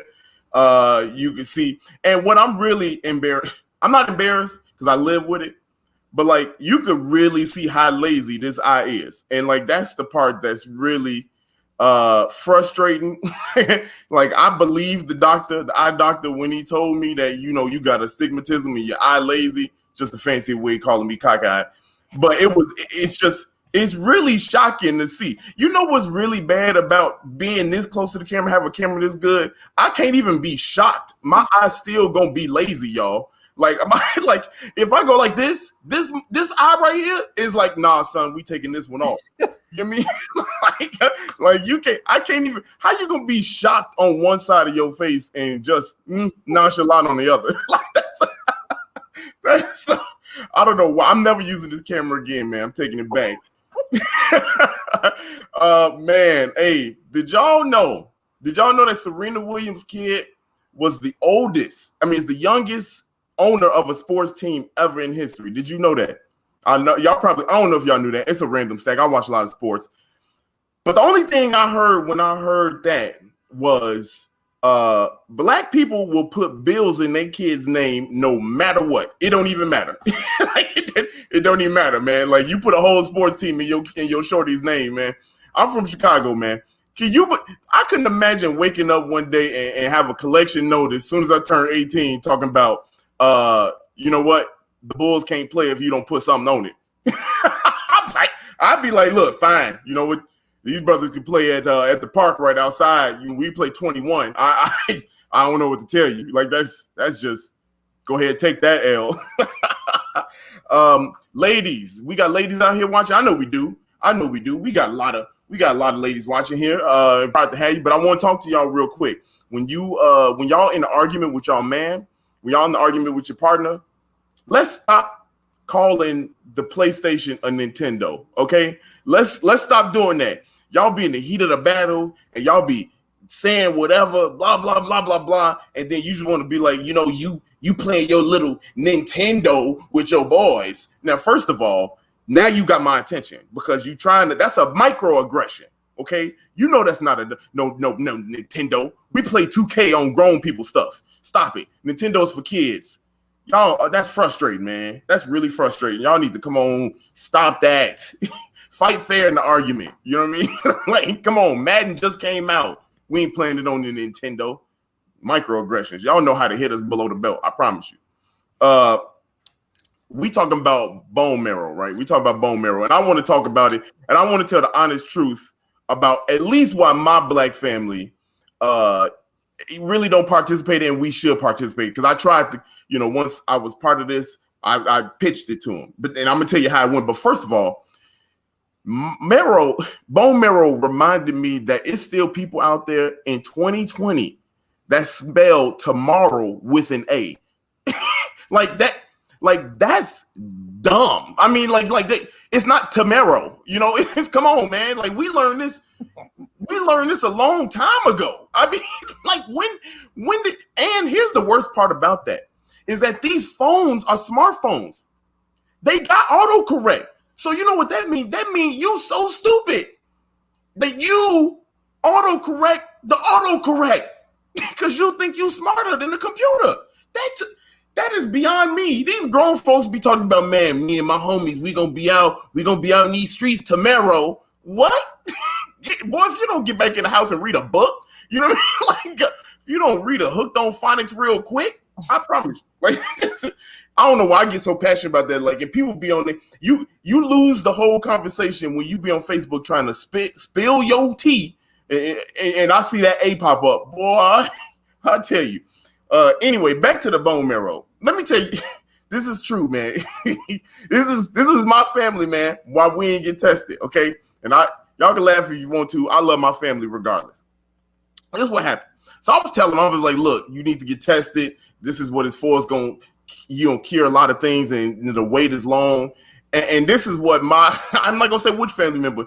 This is what one of them said. They're going to say, how much it costs and what is it going to do to me? And I'm like, well, it's not going to do nothing to you. It's all you do is swab, and when the time is right, they'll just extract it out there. And then this is where they see my family think they smart. They think they know where things come from. My family member going to talk about, is that the bone that's right here? oh, I don't know. I don't know if I was more frustrated or more angry. It's like, they gonna tell me, first of all, that's your armpit. It ain't a lot of bones right there anyway. And you don't even know what you're talking about. Like, talk about, is it right here? You know what I mean? That's a rib cage.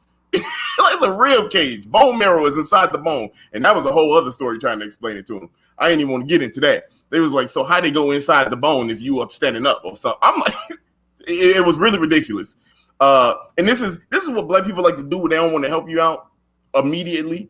They always want to be like, well, I ain't got it, but I'm gonna pray for you. You know, it's like, but I need help right now. You know what I'm saying? Like, come on, I need the help right now. The prayers work, yes, but come on, man. This is just, I'm gonna just pray for you. It's all good. I'm gonna pray for you. You know, you're gonna be all right. You know what I mean? All right, whatever, man. Y'all realize that black prayers be low-key roast battles? Did y'all know that? Like, the black prayers be low-key roast battles. They roast sessions. And the only person that win is the person that's leading the prayer. Like, my family member always got the one person that would like to lead the prayer. And they always start out like this. Father God, we just want to thank you for having our brother Robert here in the house today. He be out there doing drugs. You know what I mean? It'd be like, come on now, hold on. God don't need all that unnecessary information. You know what I mean? Like, he know that. Just get on with the prayer. You know what I mean? And then just keep on going. You know what?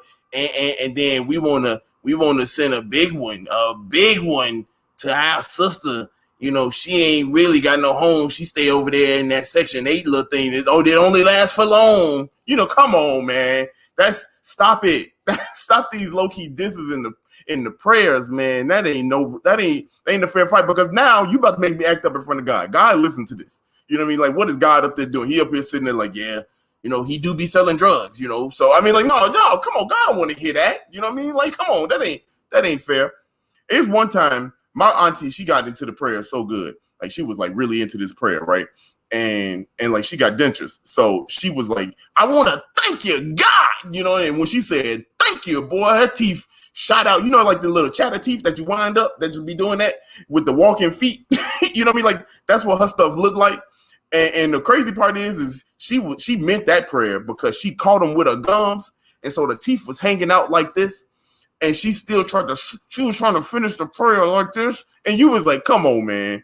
This one is over. You need to get this one up. Like, like, this ain't no more prayer. We done. Like, I think God got the point when your teeth came out. You know what I mean? I'm gonna end on this one because I probably deserve a whooping after this. I want to talk about whoopings real quick and how they don't end how you want them to. If y'all never been a part of a whooping, especially in the black family, they don't have an ending necessarily. This is how black prayer, black whoopings end. After you wake up from the nap that you take after you get a whooping, you know, like, you be seeing the day is still bright and sunny. You know what I mean? Like, the house is clean and all that stuff. And then your mama walk into the room, and this is what they say. This is the end of the whooping. Come on, let's eat. Man, that is the most ridiculous ending to any story. Look, I done got my butt whooped for so long. I need a better ending than that, man. I need more of an ending than you just talk about. Come on, let's eat. Now I be hungry. Now I do be hungry, but at the same time, man, you could say sorry or something. You know what I mean? By the stripes, I'm healed or something. Give me something to make me feel better. It's ridiculous, man. Hey, that's my time. I appreciate y'all. Thank y'all. Y'all be the match, man. Go ahead, swap. I know some of us got those packets out there. It's easy, like she said. Just go ahead and do it. Thank y'all. Hey, Dario, thank you so much. I just wanted to, I forgot to tell the people that you are the co-host of the podcast, Be Positive, the Chicago Stories, and your second collaborative comedy album is Laughter is Good for the Soul. It's debuted on iTunes as #1. Congratulations. I appreciate you. Thank you so much. Congratulations. Thank you, Dario. Have a good day. You are hilarious. And I couldn't even tell about the eye until you said something. I was like, hey, I like transparency. That's all. All right. Thank you. Thank you. Have a good day. All right, guys, let's give it up. Clap it up for Dario. So next we're going to go into another video, and it's about Lauren, who is an AKA. Shout out to the AKAs out there.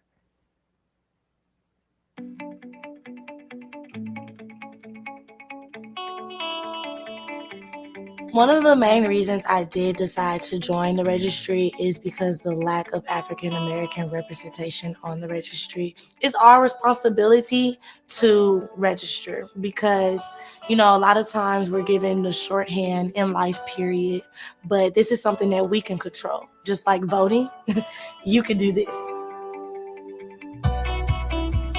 I think I was at happy hour. And I got a call about the registry, and I was like, what? So I was kind of freaking out because I saw this episode of House, and I saw that episode where the guy had to give bone marrow to his brother, and he was sick too, so he couldn't go under anesthesia, so it was just traumatic. I was like, sheesh. But, come to find out, there's 2 different ways to donate. Everyone was like really supportive, and they were like, oh, that's so amazing. So it made me feel even better about my decision. She's excited, of course, but she's like, okay, what happens now? And from that point, then that's where we begin to order filgrastim, prepare for the injections, and then we just wait for that date to arrive, and then first injection. My Be The Match specialist, Chelsea, gave me my first injections. She taught me how to teach my friend to do it. It hurt a little bit because I was nervous. Shelby was nervous. So, we had a little shakiness going on. It took us 20 minutes to settle down and actually okay, we're going to get through this. We're going to do it. We had to play some music, get hype. Okay, we can do this. We can get through it. The injections hurt like a normal shot, but taking off those super strength band-aids probably was the worst part because I have hair on the back of my arm and I don't know, I just can't rip it off. It's stuff that's kind of get over yourself. It's not that big of a deal. So there's really nothing. I have nothing to complain about.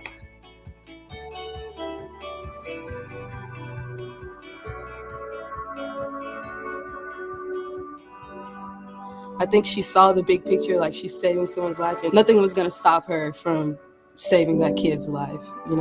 She made it through anything, Band-Aids and all. The person I'm donating to is a 1-year-old boy. He's probably seen more needles in his life than I ever had. I just don't see how me, a 21-year-old grown woman, could just act so scared when he's so brave. So that's just what I think about, and I just get over it. Think about if it was your child. Think about if it was your sister. You don't let fear be the only reason that you don't help someone or save a life. I mean, I can say a lot for her because I've had donors who came here and did the whole process and then sent me a text and said, I can't do it. So for Lauren to be her full of personality but do what she said she was going to do, I can respect that and I can handle that. When you are called and you decide that, oh, no, I don't want to do this anymore, that's another little girl, little boy, grown boy that is heartbroken. Your life is just as important as theirs, and your life isn't the one that's in jeopardy.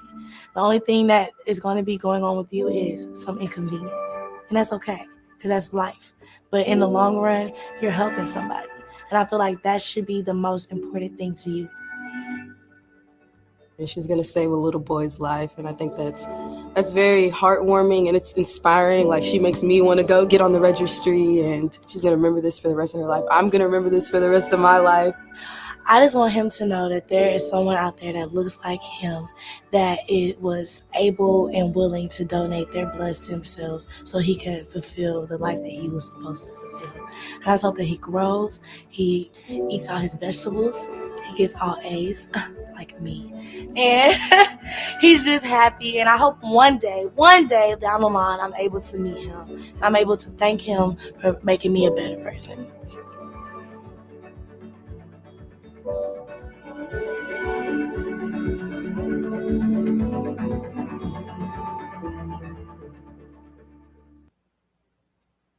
All right, you all, we are kicking off our third hour. Can you believe that we are now into an hour 3?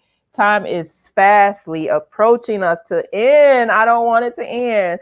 But thank you for joining us in this third hour. To begin, we will have a timeless painting with some fun tunes to listen to. Let me tell you a little bit about John. John is a self-taught artist who focuses on the natural world. He uses his art to find peace and to share it with others. He is a resident artist at Revive Collective. Before we begin his timeless piece, John has a few words to share with everyone. Welcome, John. Hey, Lamakia, I appreciate you guys having me on. So happy to be here. I just want to say thank you to Eva. I've been watching her, put in hard work since the beginning. And you, for jumping in here and putting in all your hard work.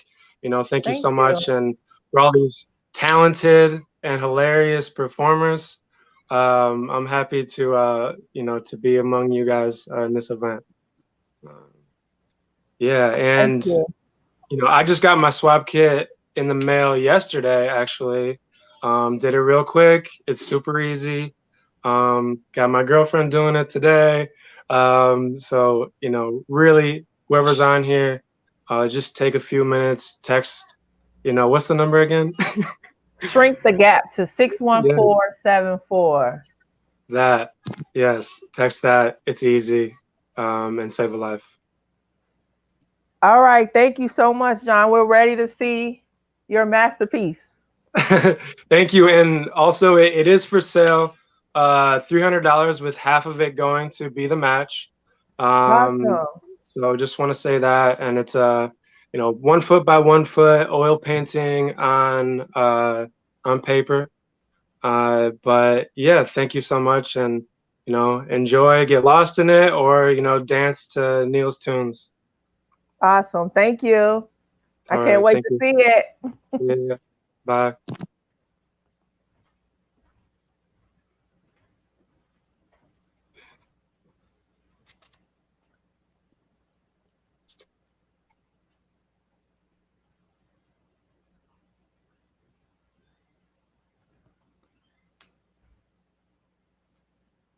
John pre-made his art, and we're getting that video together to show you guys. I'm sure it's going to be amazing.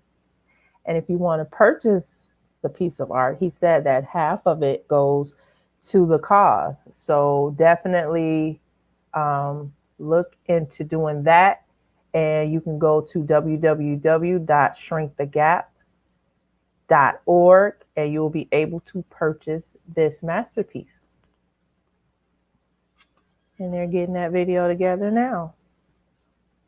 So while we're waiting, share with your family, share with your friends, share with your followers, share with people you love, people you like, people you don't like. Just share the video with everybody. We want to get as many people to join the registry as possible so that we can save the life of someone who has blood cancer.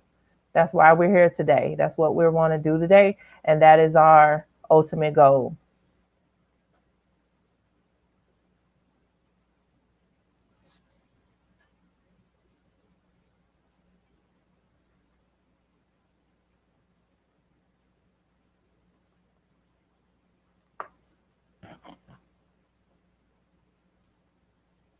All right, it's coming.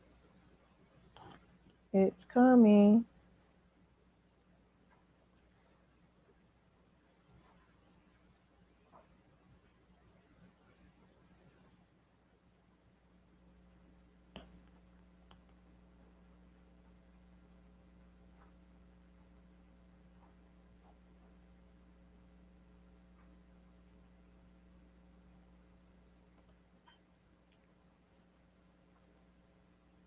So while we're looking for preparing to get that video, John, are you there?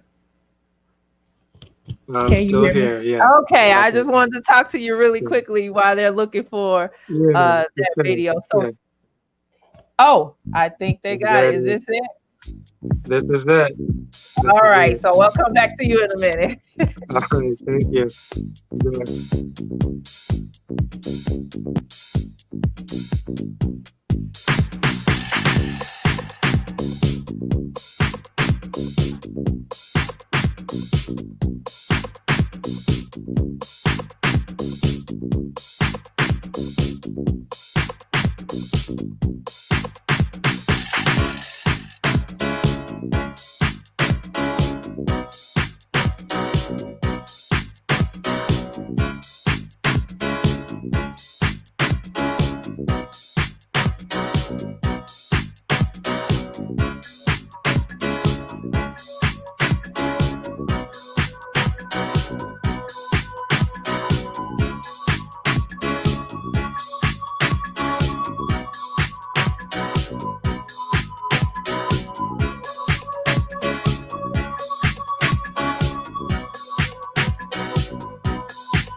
make it, got to bear it, got to take it, y'all know. Every man,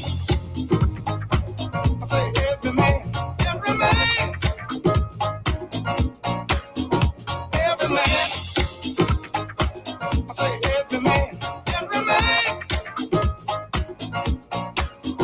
every man has a cross, only he has to bear if he's lost. That's the cause, when I planted way ahead, we were all one with the tools. So let's put them up to use. One day we may all have problems, but complaining just won't solve. So one day we could be on top, and the next day you could drop. So no matter what you do, all the way to the phone, you sing every man. Said he got to carry his own weight. Yes, it does, y'all. Yes, it does, yes, it does. But every man said he got to take it, got to make it, got to bear the pain. Every man, I say every man, every man, every man, I say every man, every man, every man got the rules with the days off moving nights. If you want, got the rules with the days off moving nights. Every man got the rules with the days off moving nights. If you want, got the rules with the days off moving nights. Every man, I say every man, got to live day to day. Every man, y'all, every man, he got to take the load, he got to bear the weight. I sing it, every man got to stand up on his own. Yes, sir. Yes, it does. Yes, it does. Yes, it does. Sing it, everyone.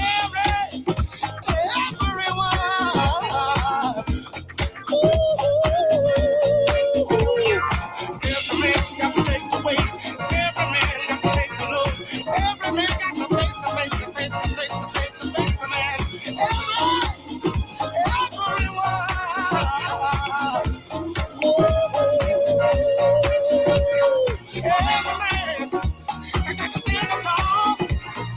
Everyone got to take the load. Everyone got to bear the pain. Everyone got to take the weight. They got to face the face. They got to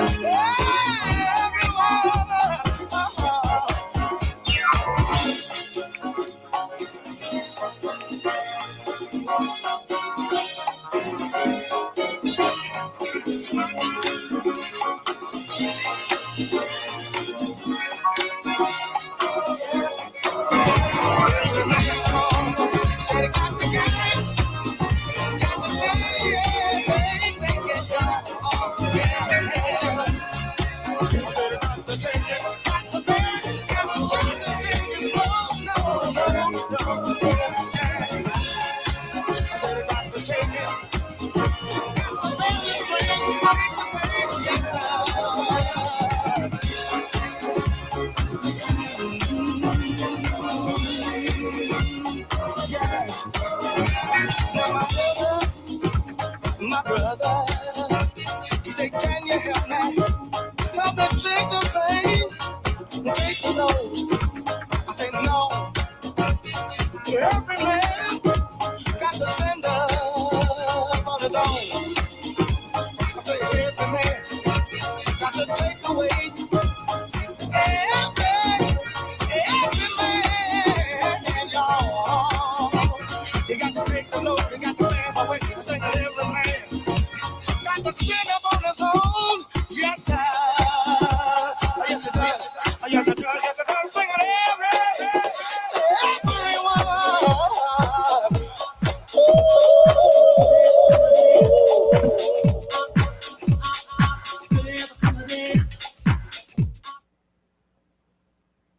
Wow, that was awesome. Thank you, John. That painting was great.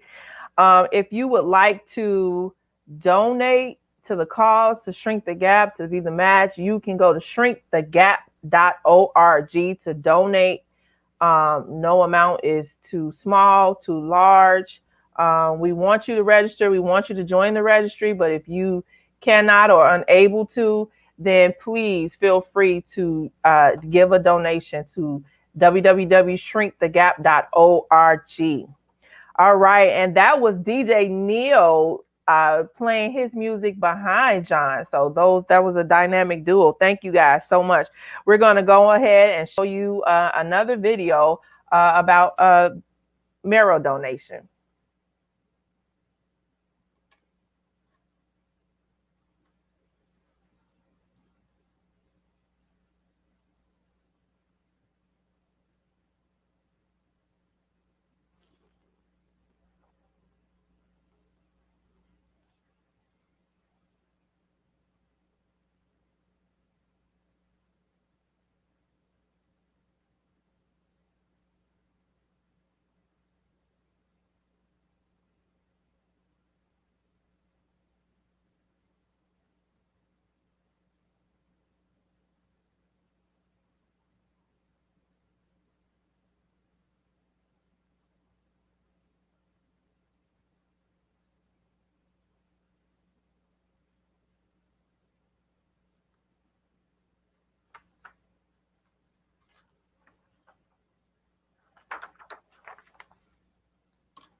All right, you guys, we are working on the sound. Just give us a second to work on the sound for that, because we want you to be able to see it. And so I did not think of it as something.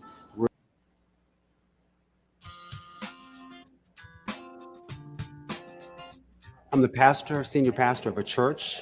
I also run a nonprofit faith-based organization that has me traveling all over the world. Becoming a donor has affected my life in a way that lets me know that I've had an impact. And it's really exciting to know that if you have the opportunity to change one person's life, to give them extended life, I can start every day off knowing that I did something for someone else. Be the Match is the organizer that contacted me, and they were excellent. I'll tell you what, they hold your hand all the way through. Not only that, they check up on you. They're very, very supportive. They made themselves available, sat down with me and my family, gave a presentation. We watched a video, answered all the questions to my family members. So the informational processes are really articulate from their standpoint. And it also helped my family, so that if they had any concerns, they could see the care that was there. One of the things I did find out just prior to going in was that my patient was a 17-year-old that had leukemia. Emotionally, I was very excited and very touched. And to me, I felt that if I was in that situation, I would want someone to be able to be there for me. And so I did not think of it as something really above and beyond, but just something that we should all do, because it doesn't take much. A little bit of your time, a little soreness in your body, but you save someone's life when you do it. I arrived at the hospital, a little nervous because you want to make sure everything is all right. And from the hospital, when we went into our room, there were nurses there and a representative from Be The Match. The doctor came in, introduced herself to me, and explained the whole procedure of what they were going to be doing during the surgery. One of the main concerns is this is a surgical procedure. They want to know if, for example, will hurt. They want to know if they need anesthesia or not. They want to know how long it will take to recover and go back to the normal life. So the first thing that we establish is what is our mission. And I am very clear about it. What we are giving right now is the hope of life. My responsibility is your safety, making sure that going through this procedure is safe and I can return you to your life without any problems. When I was going into the program, I really didn't have any fears. Of course, my wife was concerned, is he going to be all right afterwards? Are you ever going to get your bone marrow back? Once they take it, it's gone. And of course, that is a myth. That is not a fact. You do get your marrow back. After the surgery, a lot of people would ask me questions, well, didn't that hurt? Wasn't that really painful? And I always explained it as, no, it didn't really hurt bad. It was like a slow ache. And when you put it in that perspective, that little bit of pain is worth saving anybody's life. What I remember most about the entire process was the support from Be The Match, number one. And the second thing that I remember was just how the nurses were at the hospital, how concerned they were to make sure I was okay, and just how much praise they heap on you. They really lift you up. And if there was anything that I would tell anybody, is that you really feel like a hero leaving the hospital. I would consider donating again in a heartbeat. I signed the consent forms and said, if this individual needs it, I'd be more than happy to go back and do it again. And I would give it again tomorrow if somebody called me. When I initially got involved with the Be the Match, I did so because of my personal background, being from a mixed race, having an African-American father and a white mother.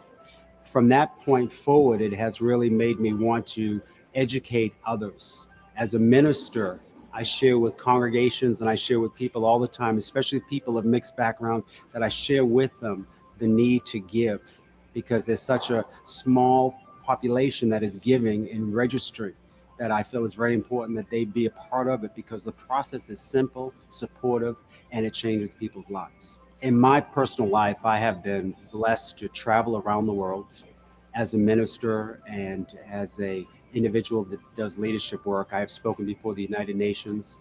Been to almost every country in the world. But I will tell you that being a part of Be the Match and to be a donor is probably the highlight of my whole life.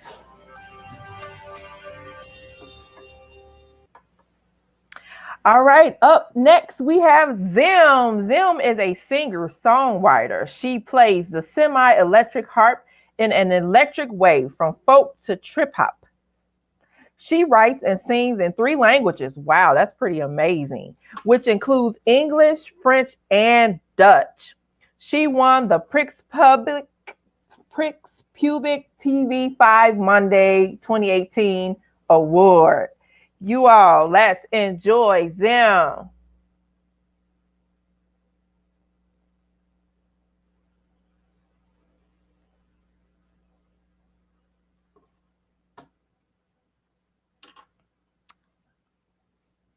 Zim is coming soon.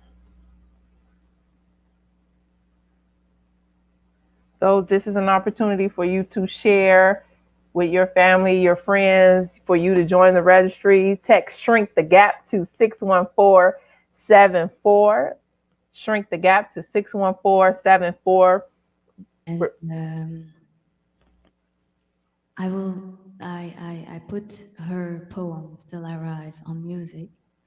And why Still I Rise is because no matter what happens, we as individuals or as a group, we can always rise.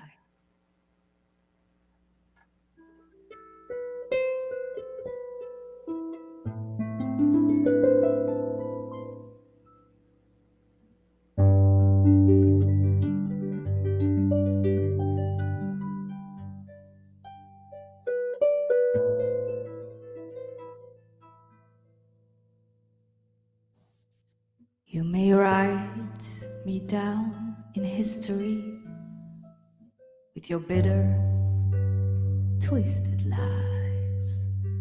You may trod me in the very dirt, but still like dust, I'll rise. Does my sassiness offend you? Why are you beset with glue?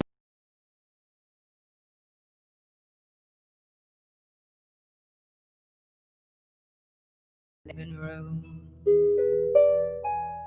just like moons and like suns, with the certainty of tides, just like hopes springing high. Still I'll rise.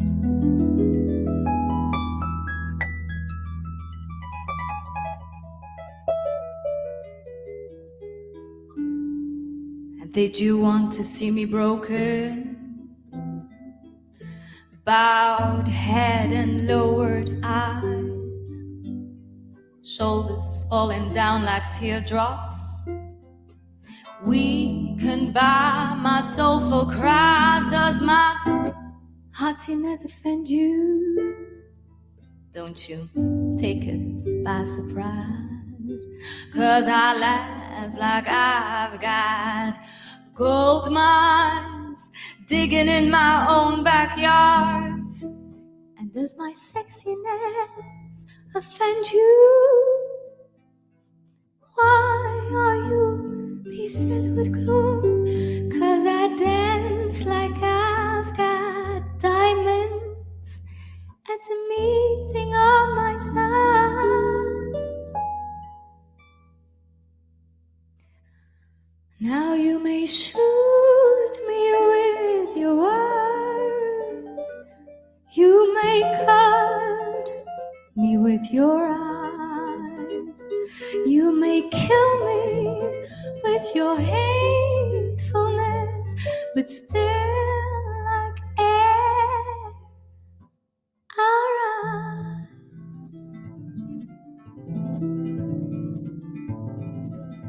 I'll rise. I'll rise. I'll rise. I'll rise.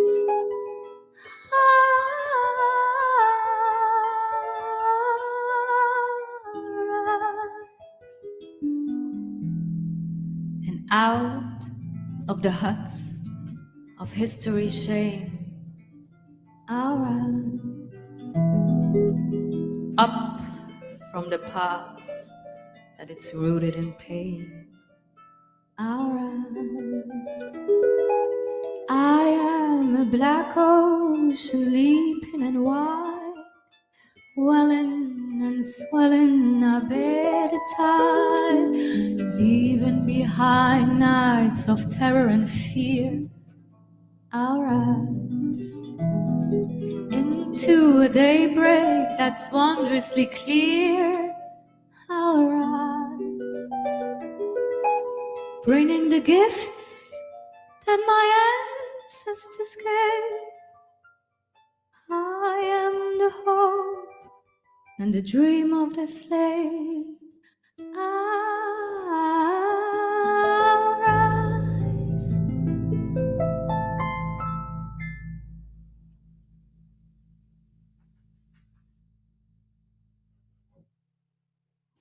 For the next song, it's called I Inhale You.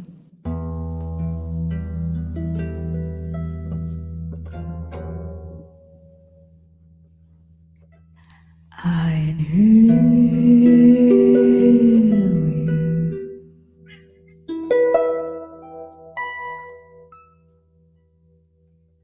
I inhale you.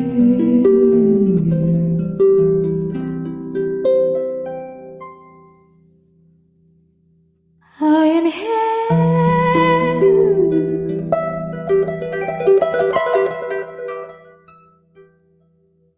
I inhale.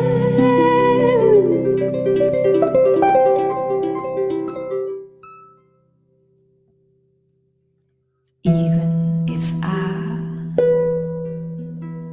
would blow you away, you stick on me forever till the end of my day. You're the lighter, you turn me on. You and me, and the smoke and the fire. I inhale, I inhale, I inhale,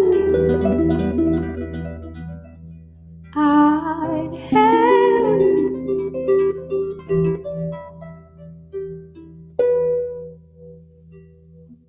As soon as my lips are touching the filter, it filters all the bad things of that great sensation.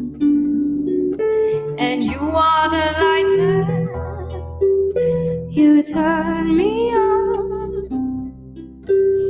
You and me, and the smoke and the fire. I inhale you. I inhale. I inhale you. You take my breath away. I inhale. I inhaled you.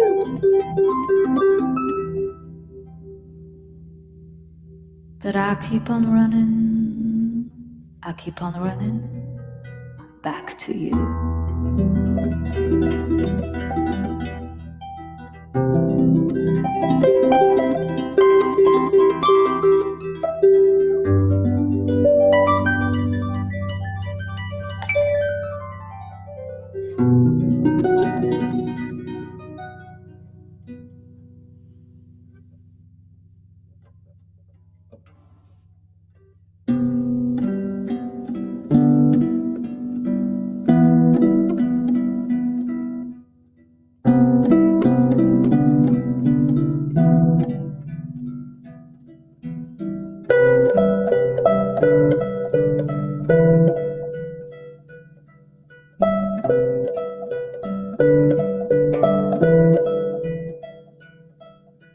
But now the cards are different. It was not you who held me back. I pulled myself down to the ground. I wish I knew this from the start.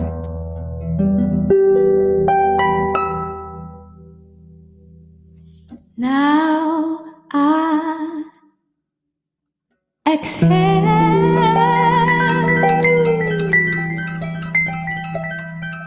I exhale.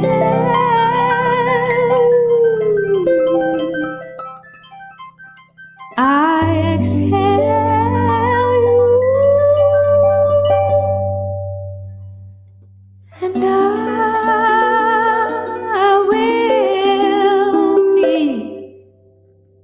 I will be free.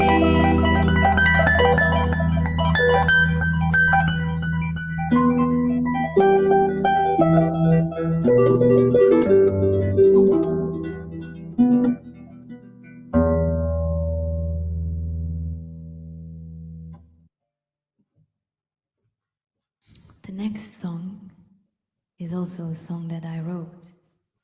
It's called Shame.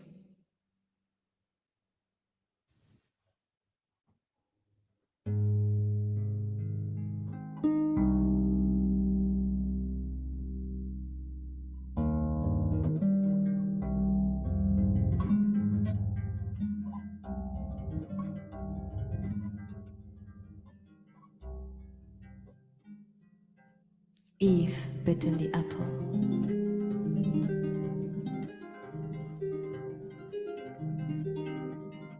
Priests made it a crime. And now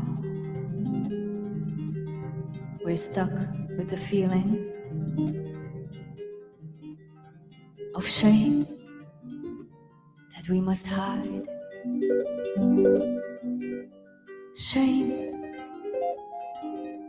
upon our bodies, always in disguise, afraid of being part of nature,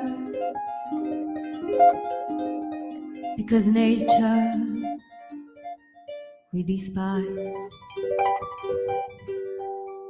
Silence for the sleep,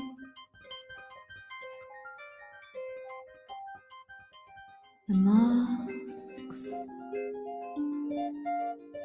for the lies. Holy is the money, and sacred is the crime. Shame about all things I cared. Shame about the texture of my hair. Shame about the little skirts I wear. Shame about the sexual affairs.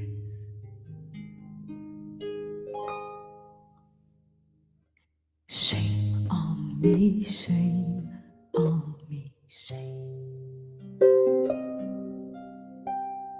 Shame on me, shame on me, shame. Shame on me, shame on me, shame. Shame about the color of my skin. Shame of being black but white within. Shame about the things I did not say. Now I'm ashamed about, for always be ashamed. Shame on me, shame on me, shame. Shame on me, shame on me, shame. Shame on me, shame on me, shame on me, shame on me. Shame on me, shame on me, shame.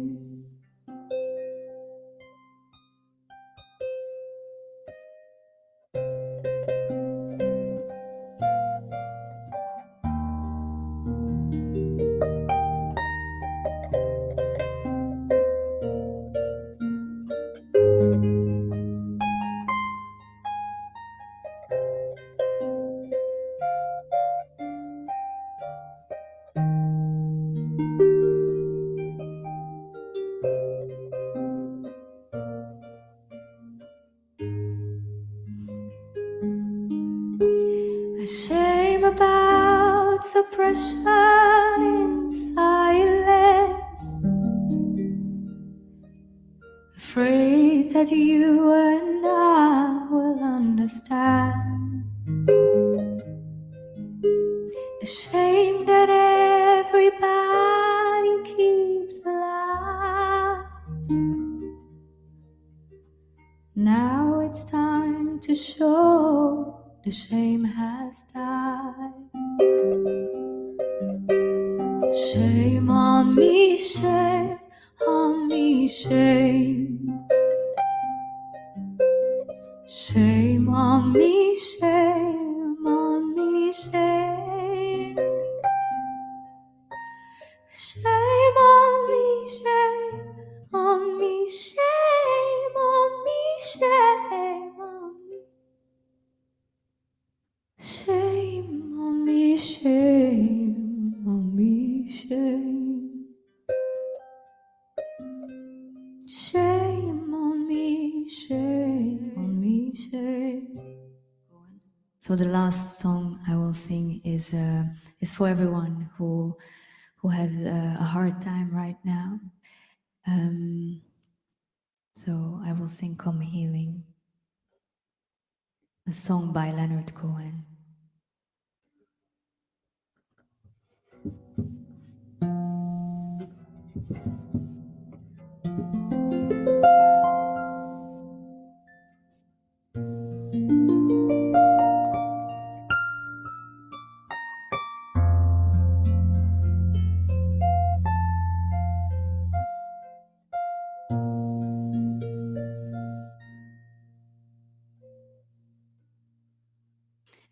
Oh God, the rough and brokenness, bring it to me now.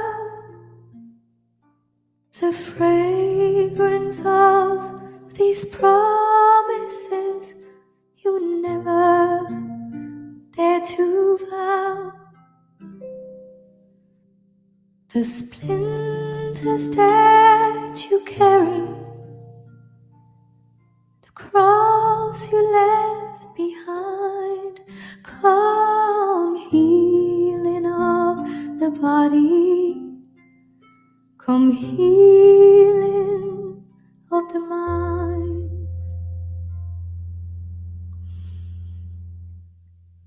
Oh, let the heavens hear it, the penitential hymn, come healing of the spirit, come healing of the limb.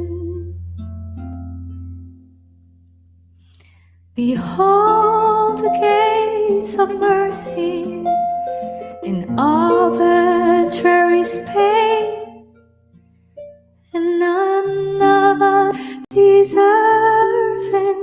the cruelty or the grace.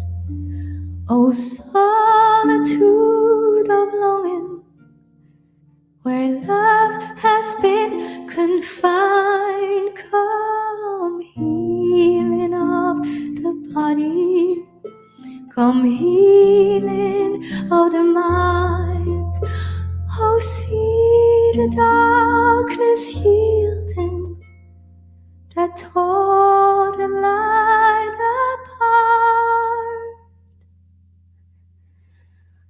Come healing of the reason, come healing of the heart.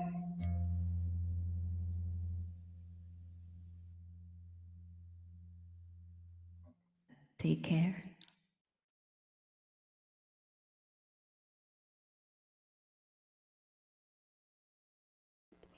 Wow, thank you so much, Sim. That was so refreshing. If you agree, comment refreshing. Who do we have on Facebook right now? Let's see. Comment your name, and so I can say hello to you on Facebook. We have Brianna. Hello, Brianna. Thank you for joining us. Who else do we have here? Cliff, thank you so much for joining us. You've been commenting and saying things since we started. We appreciate you, Cliff. Thank you. Victoria, you're still here. Carol Moore. Hi, Carol. Thank you for joining us. I registered for Be the Batch. All right, we're getting ready to, I would like for you all to share this video. Share it right now with your friends. And we have another video coming up right now to talk about peripheral blood stem cell, the process.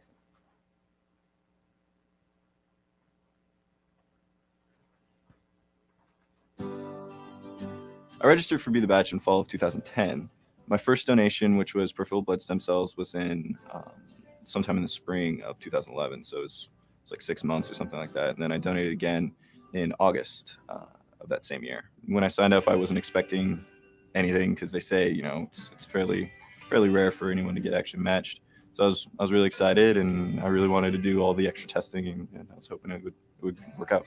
Be the Match helped me, you know, obviously they matched me with the individual, told me everything I needed to know, got me all the information, booked my flight, and made sure I got to where I needed to be. And I had heard some mixed things from different people that it might cost me some money, but, you know, that was one of the questions that I asked right away. And throughout the entire thing, they're like, nope, we'll take care of everything, you know, collect your receipts if you get food while you're doing something, you know, record your mileage, et cetera, et cetera.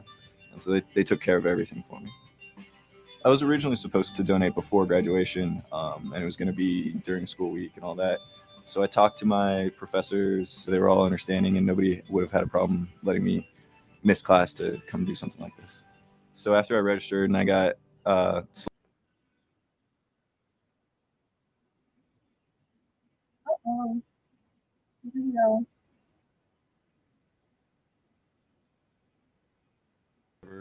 taking. They do it in the arm, and they alternated arms each time. And so the shots didn't hurt at all. You know, just a little pinch. After they hook you up, basically out of one arm, the machine draws your blood, takes it into a centrifuge, and picks out the parts that it needs, and then the parts that it doesn't need, it ends up putting back in your body. So it's nice because you don't lose anything that you want to keep. And so sat here for, I think it was about 3 or 4 hours, watched a movie. I think I watched some TV shows too, and just kind of hung out. And after it was done, sat, for a little while just to make sure I was okay, and headed back to my hotel, and I was feeling better right away.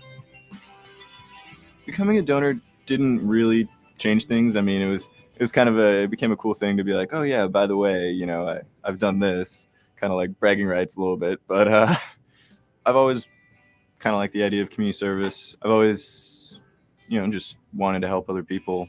The recipient of my donation was a 48-year-old male. For some reason beforehand, I was expecting a younger person, but it certainly didn't make any difference. I know to be in a family, to love somebody that could be going through something like that, can make, even if it just gives you a couple of days, couple of weeks, couple of months, makes a huge difference. I'm mixed race, I'm a quarter black, and the rest is just a mix of white, but that had nothing to do with my decision. I'm human. The person that needed help was human, so that's all that matters. If you're considering becoming a bone marrow donor, do it. It feels really good to know that you've done so much for somebody. I love knowing that what I've done can save someone's life, and as far as I know, it has so far. If I was in that position, I hope someone would do it for me.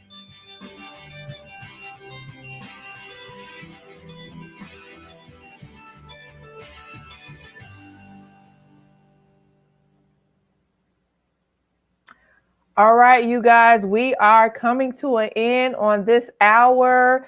Getting ready to come to the ones and twos is DJ Harsh. He's going to play us into this next hour, and I'll be back really shortly in about 5 minutes.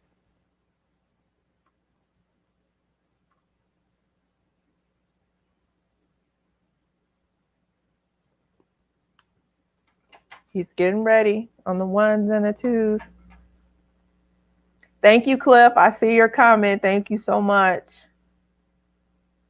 Everyone, please click like, heart us, share, get the message out to everyone, as many people as possible. There's a lot of work behind the scenes getting this done, and we have some awesome technical people who are doing a wonderful job at keeping everything afloat. So let's give a hand of applause. Let's like and let's heart for our behind the scenes people who are working really, really hard to make this possible so that we can get the message out.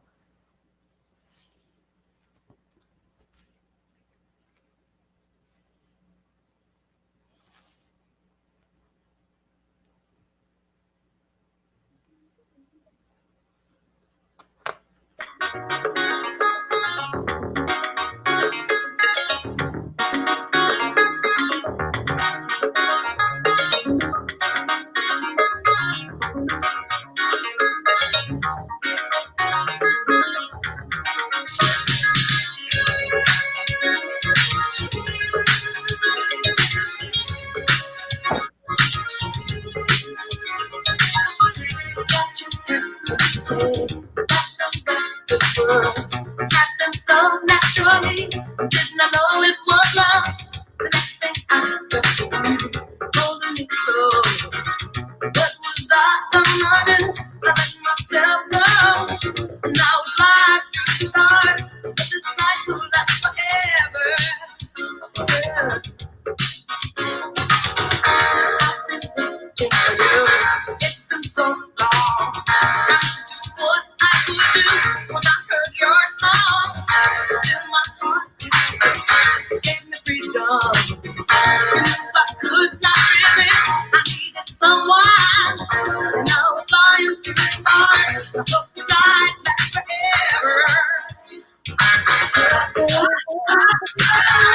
Need nobody, nothing better.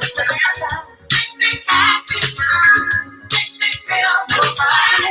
Ain't nobody, just be better.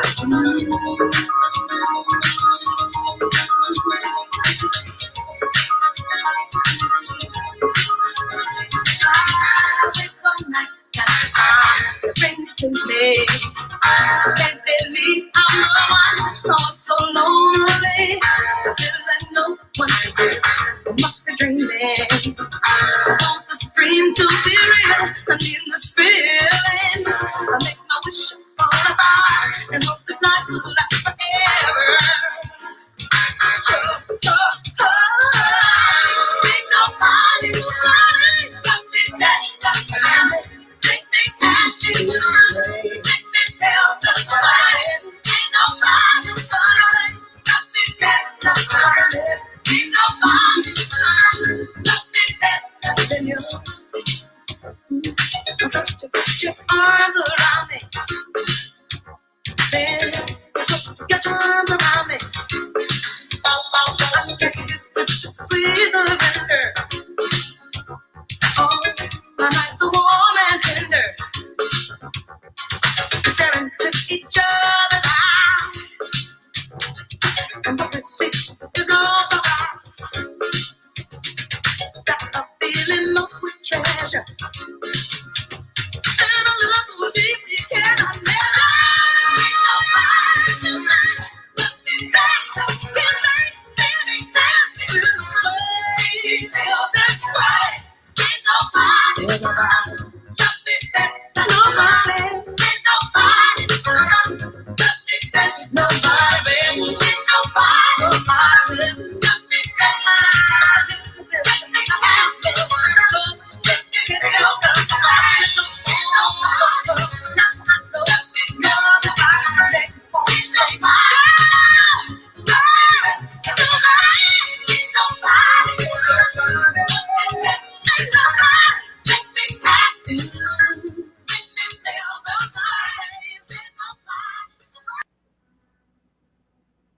All right, we are in our fourth hour. Our time is drawing nigh.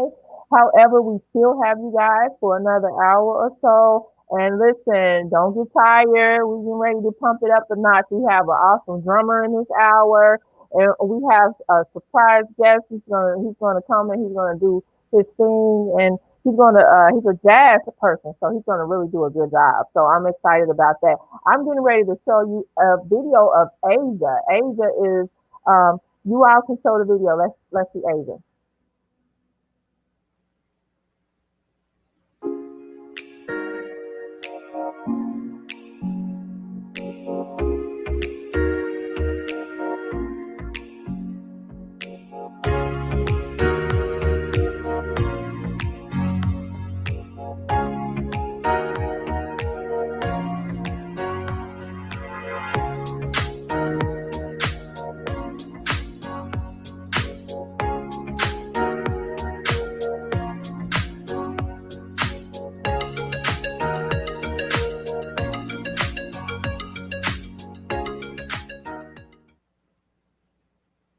All right, that was Asia, and a big thank you to DJ Harsh. He's in the house. The first half we had DJ Neil, and now DJ Harsh. Hi, welcome to our Facebook and he's going to take us. I'm Aaron Da Silva, He's going to take us home. The Silva Foundation.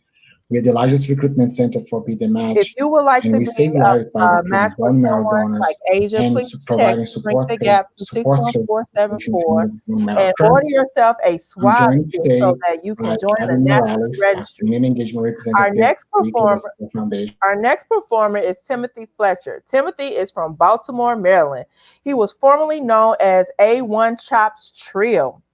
Timothy is a solo drummer that has traveled to many places around the USA and has appeared in many different shows and events like BET, The Ellen Show, NFL football games, NBA basketball games, and many more. He uses his gift to spread joy and positivity around the world over different tracks with his rapid and unique drum beats. Let's welcome Timothy.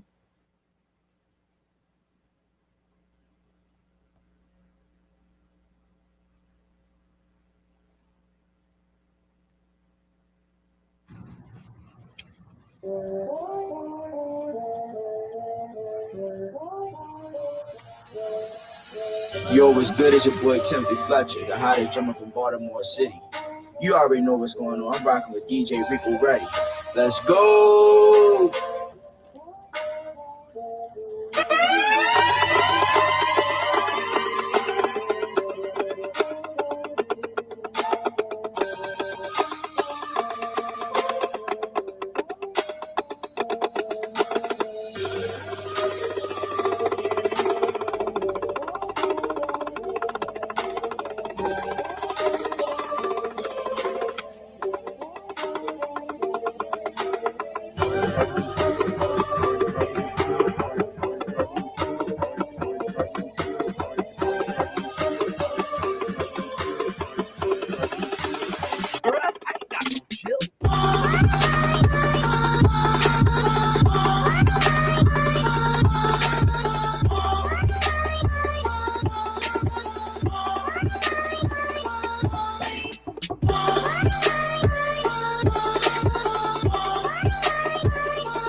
I like shining. I like $1 million deals. Where's my pen? I'm signing. I like those Balenciagas, the ones that look like socks. I like those Balenciagas, the ones that look like socks. I like those Balenciagas, the ones that look like socks. I like those Balenciagas, the ones that look like socks. I like. Level up, level up, level up, level up, level up, level up, level up, level up, level up. All this on me so yummy. All this sauce so yummy. No, you want this yummy. Yummy all your tummy. Level up, level up, level up, level up, level up, level up, level up, level up, level up, level up. All this on me so yummy. All this sauce so yummy. No, you want this yummy. Yummy all your tummy. Them no mistakes are gone. I won't do them no more.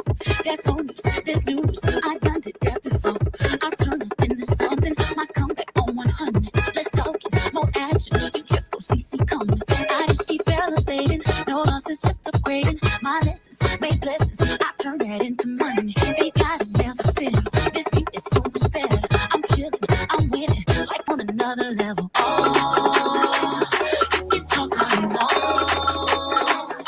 See me as a greater, nothing I'm afraid of, and I can have it all. 5, 4, 3, 2, 1.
Timothy Fletcher. You already know how I'm ready to come on the drum. But look, you can follow me on Instagram at Timothy Fletcher _ on YouTube is Timothy Fletcher, on TikTok is Timothy Fletcher _ on Twitter is Timothy Fletch, and to book me, Timothy Fletcher bookings at gmail.com. Let's get it. All right. Thank you so much, Timothy. That was great. We have another great act to share with you all. Tony Craddock Jr. Tony discovered smooth jazz on the Weather Channel's Locals on the 8s when he was 8 years old. On a stormy afternoon, his passions for music and meteorology bloop, bloop, bloop, followed him to Cornell University, where he earned a degree in atmospheric science, and now he uses his saxophone to usher a breeze of inspiration into the mind and soul of his listeners, a sound he called cold front music. His 3 albums have aired on more than 70 radio and TV stations globally, including Sirius XM, Music Choice, and the Weather Channel. His latest single, Staycation, is available on all digital outlets. Let's welcome Tony Craddock Jr. Hey, Tony. Hey, how you doing? Good. How are you? Outstanding. I'm excited to be here today. Awesome. I'm your twin. We have on the same shirt. Yes, swap for the culture, save a life. That's right. All right, so thank you for the introduction. I'm honored to be here today for such a great cause. Be the Match, the Icla da Silva Foundation. I'm honored to partner with you on this one. As Lamika mentioned, I just came out with the single Staycation that's available on all outlets. And that's how I'm going to start off this set. During the pandemic, we haven't been able to travel that much, but I hope, regardless of those limitations, that you've been able to find joy and renewal at home with a staycation. So hope you enjoy it.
Hope y'all enjoyed that one. And again, available on all outlets wherever you listen to music. There's also a music video of it on YouTube that you might want to check out. Filmed it with my family here in the DC area. I'm from the DMV, right outside of the Washington, D.C. area, just in Northern Virginia. The second song I'm going to play for you is an original that I wrote called Convection. As Mikia mentioned in the introduction, I love to blend weather, that is nature, to tell inspirational stories that help us rise above our human nature. And actually, Human Nature by Michael Jackson is later in the set, so I hope you'll stick around for that. But this event is made possible by the conviction and the passion of Be the Match, the Ecla da Silva Foundation, people like Mikia, Eva Bug from Chicago, who recruited me to be part of this event. Thank you. I'm inspired by all of you all. And that conviction, again, gets us in passion for community and bringing each other together for a great cause is what gets us to rise above our human nature. So convection is a force in weather. When you heat the air, it rises. So conviction, convection, only a one-letter difference, but those two are so connected. So I want to play the song for you titled Convection.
this next one is a song that I also recorded, a New Edition classic called Can You Stand the Rain?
Can You Stand the Rain?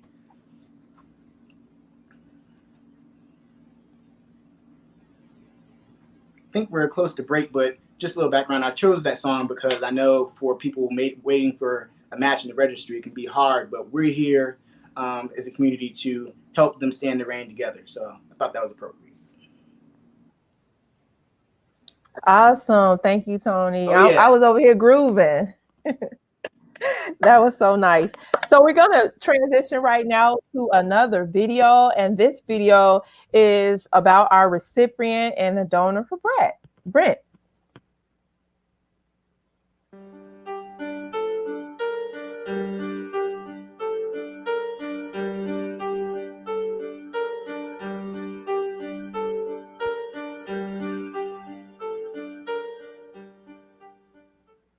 It has made such a difference in our lives.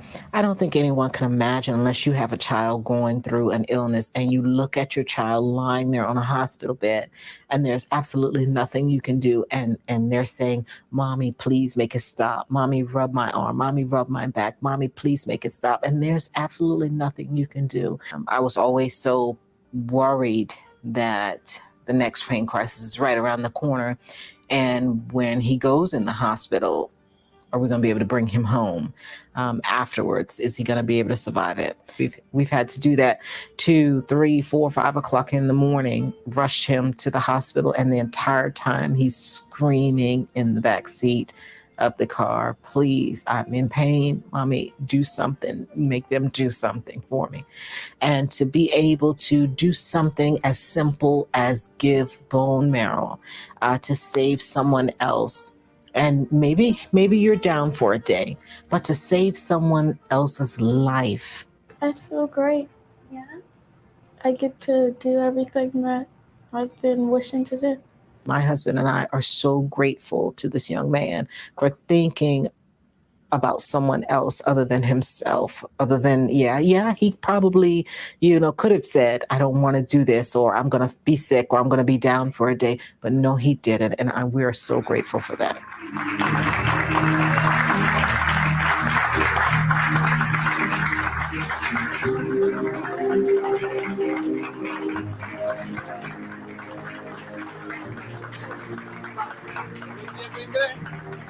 Yo te voy a estar ayudando. Thank you so much. God bless you. Thank you so much. Thank you.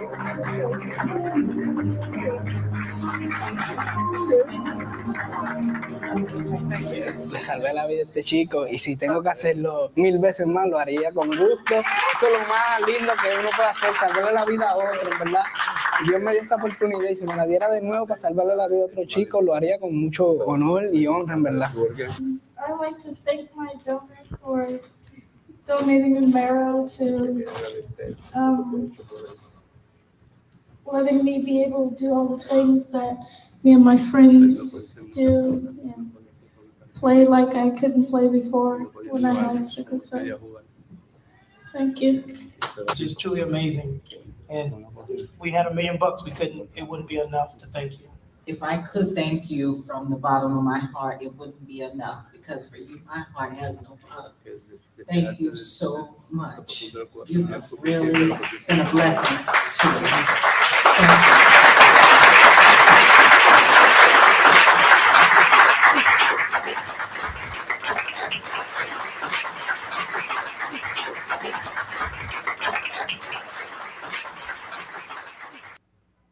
That's right. You too can save a life by taking out your phone right now. Get your phone, get your cell phone, text Shrink the Gap to 61474. Join the registry. Receive a kit in the mail. Swab so we can see if you match someone who is in dire need of a transplant. And we're going to transition to Tony Craddock. He's going to give us our second half of his show. Welcome back, Tony. Yes, excited to be back for part 2. I mentioned earlier that the purpose of my music is to use nature as a vehicle to help us rise above our human nature and to help each other out and to help us walk together in each of our individual purposes and be the best communities that we can be. So my favorite Michael Jackson song is actually Human Nature, and I thought I would play that. There's a lot going on right now in the world, police brutality like crazy, along with a lot of other things that aren't right, but I believe as a community we can rise above it. So here we have Human Nature.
Human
nature. Is love is essential, so you can't go wrong with Sade. So I thought I would do this next cut. Sweetest time.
One of my favorites. So we're down to the last song, and it's been amazing being with you for these few minutes. I want to thank Be the Match, the Ika Da Silva Foundation, and everyone else involved with this event for giving me the opportunity to use this platform to advocate for such a great cause. I want to let everybody know watching that I myself have texted 61474. My swab kit is in the mail right now. I myself am going to join the registry, and I hope you do the same thing. Great cause. It's so easy to save a life, and I hope that you all out there are considering that as well. I'm a believer, and as a man of faith, a follower of Christ, I believe that God works miracles, and God works through people. So I'm trying to do my part by joining the registry, and I hope you'll do that. And there's this gospel song that's one of my favorites. It's called Won't He Do It? And I'm hoping that for everybody out there on the registry, that a miracle is in store for you. So I'm going to play this song called Won't He Do It?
Thanks again for the opportunity to be here. God bless everyone, and join the registry. Thank you, Tony. Won't he do it? Oh, yeah. That's right. He will do it. And what he's going to do is he's going to increase this registry so we can save more lives. Isn't that right? Absolutely. Thank you. So how do we contact you, Tony? How do people look for you? Thanks for asking. All my handles on social media are at Tony Craddock Jr. on Instagram, Facebook, YouTube. My music is available everywhere. And if you would like more information about me, my website is www.tonycraddockjr.com. Awesome. Thank you. Enjoy the rest of your day. And thank you for spending some time with me today. Thank you. You have a great day as well. Thanks. All right, you all, we have Jawan coming up. He wanted to say something to all of our followers. He is still in need of a donor, a recipient. He is a recipient to be a recipient, and he's still in need, and he wanted to say something. So we have a video.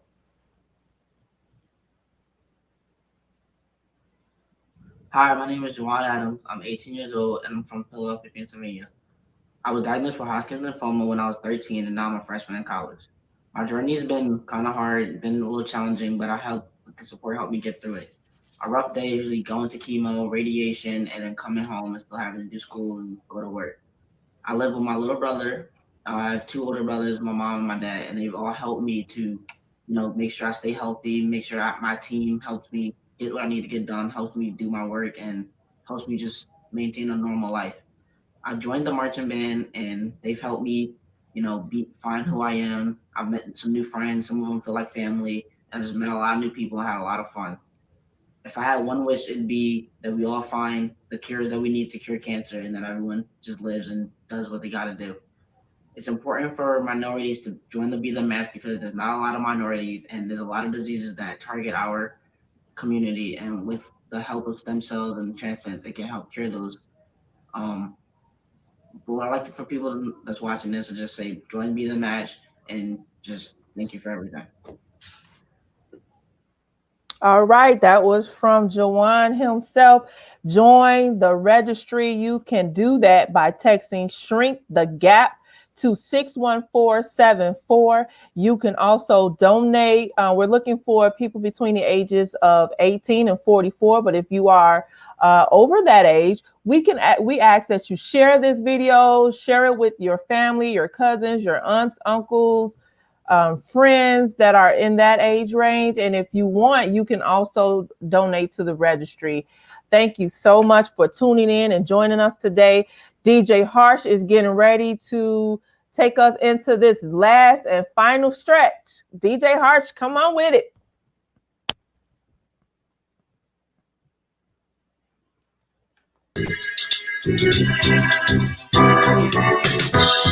When I wake up in the morning, love,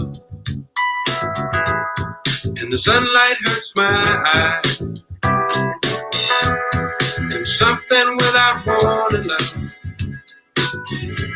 bears heavy on my mind. Then I look at you, and the world's alright with me. Just one look at you, and I know it's gonna be a lovely day.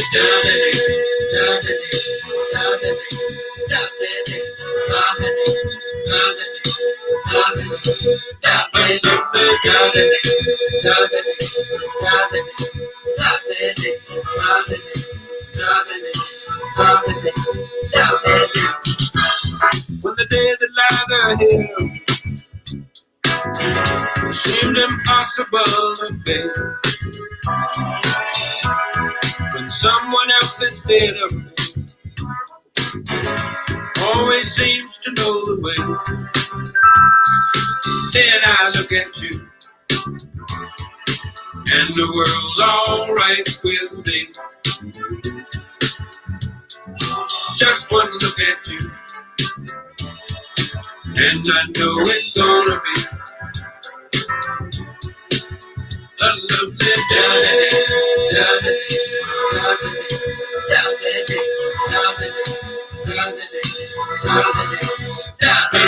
When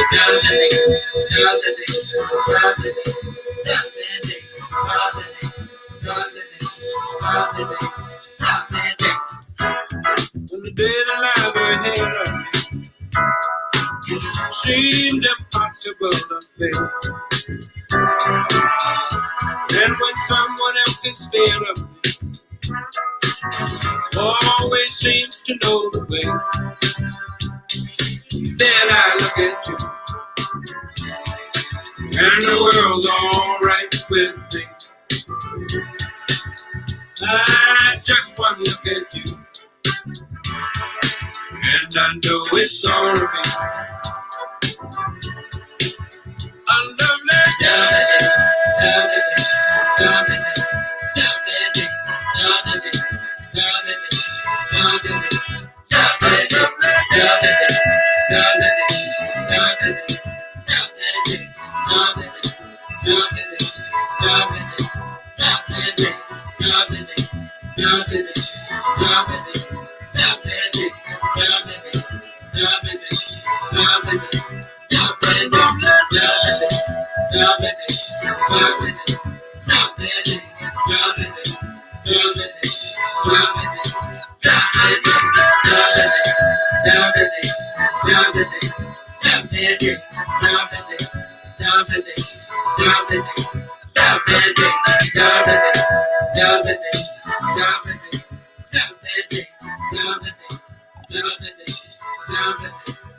a lovely day.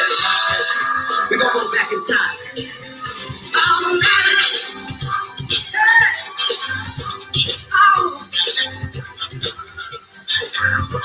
I don't know what's gonna happen to you, baby, but I do know that I want you. Walk around this town with your head up in the sky, but I do know that I want you.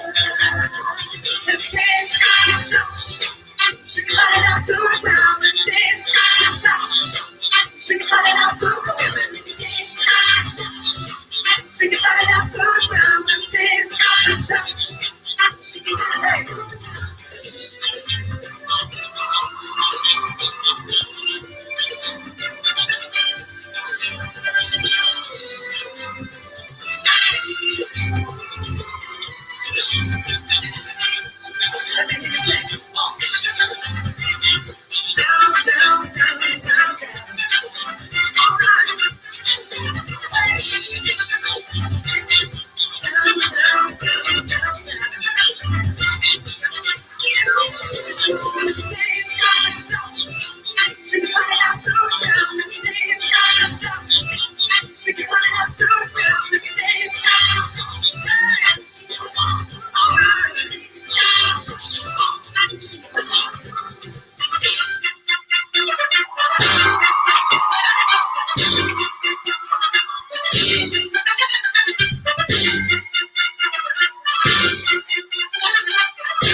Are you having a good time? Are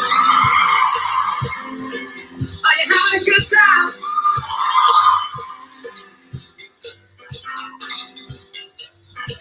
You know what? I won't settle for. I won't settle for.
are so happy that you all have chosen to spend your Saturday with us to raise awareness and to receive more people on our bone marrow registry. The greater patients with certain cancers have a survival. We have one final performance for you all this afternoon. Raman Phillip, he is a professional violinist from Las Vegas, Nevada. He first picked up the violin when he was 10 years old in 6th grade orchestra class, and he hasn't put it down since. Touring worldwide as a solo artist, Raman has performed with musicians including Lady Gaga, Gwen Stefani, Imagine Dragons, George Clinton, and Parliament Funkadelic, Demi Lovato, UNLV Symphony and Chamber Orchestras, and the College of Southern Nevada Symphony Orchestra as the featured soloist. When not performing, Raman teaches violin, viola, cello, and piano in the communities of Central Vietnam. You all please enjoy Raman Phillip.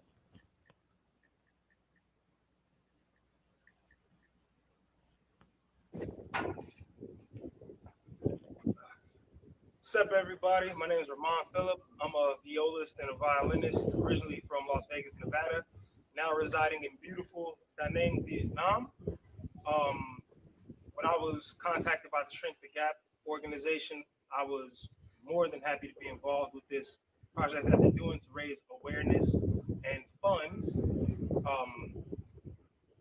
And I wanted to shoot this video somewhere where you can see the beautiful view of the ocean and the city.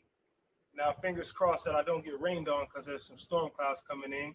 But I'm going to be playing songs by Black artists to go along with the theme of the cause. So you'll be hearing some songs by John Legend, Daniel Caesar, Alicia Keys, The Weeknd, Stevie Wonder, Beyonce, Drake, and Bruno Mars. Thank you so much to everybody who's supporting the tuning game. What we do really means the world to some people out there, and we can change lives and we can save lives. This first one's by John Legend.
next one is Best Part by Daniel Caesar and Her.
Up next, we have No One by Alicia Keys.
Got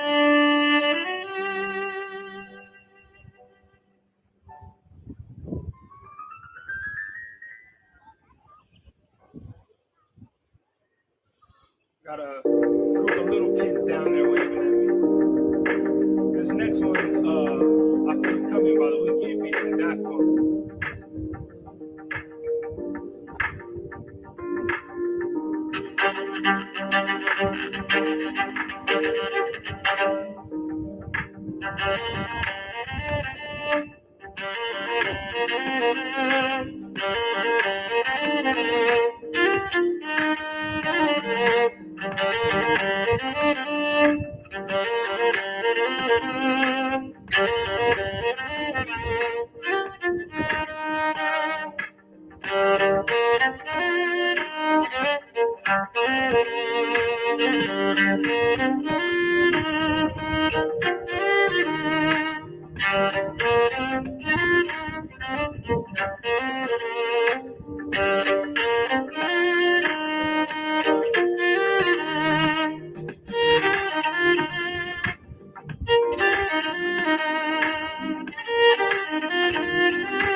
Up next, we have Isn't She Lovely by Stevie Wonder.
Next up, we have some Beyonce.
Next up, we got a little Drake. This one's called Passion Fruit.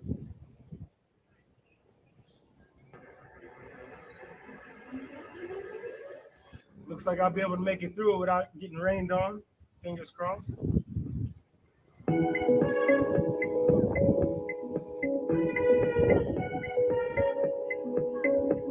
There's several people on their balconies behind me enjoying the show, so got a little audience.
And last but not least, I got some Bruno Mars for you. Thank you for listening. Shout out to everybody who's supporting. And shout out to all of the musicians who decided to participate as well. We're doing our small part to make a difference in people's lives. Stay safe out there, everybody.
Thanks again, everybody.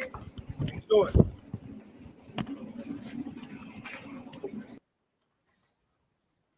That was awesome. Thank you, Ramar, for that awesome rendition. That we are now to the close. Can you guys believe it? We have been together for 4.5 hours now. Listen, you cannot forget to text Shrink the Gap to 61474 to join the registry. My name is Lamikia Nicole Davis. Again, I'm with the ICLA da Silva Foundation. We are a recruitment center for Be the Match. Us along with Be the Match and our creator, Eva. Eva, are you there? Come on in and let's send us all home. Eva, thank you so much for coming up with Shrink the Gap. We appreciate you for even putting this out in the atmosphere. When you came to us, it was we jumped on it right away. And thank you so much. You have anything to say?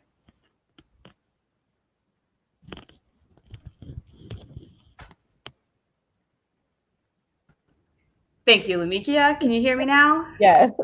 Perfect. I just wanted to say thank you for that. And I couldn't have done it without everyone. I just wanted to shout out to a couple people because, again, I couldn't have done this alone. To start, thank you so much to Brett, Iram, and Terry for all of their hard work, as well as everyone else that's contributed behind the scenes to help make this event a success. Thank you to Be the Match and ICLA, and a huge shout out to our wonderful host, Lamikia. Thank you. And thank you to all the performers for donating their time with us today, also for helping make this event a success. We couldn't have done it without you. This event is to raise awareness and to get people signed up for the bone marrow registry. So if you haven't yet, please text Shrink the Gap to 61474 and order your swab kit. Thank you to everyone for helping make my idea come to life. We really can save lives, and I am so appreciative of everyone that has tuned in with us today. Have a great rest of your Saturday, and I hope you all enjoyed the show. All right, Harsh, take us on home. Are you ready? You out there? Take us home. We need some DJ music and something to pump us up to send us on our way.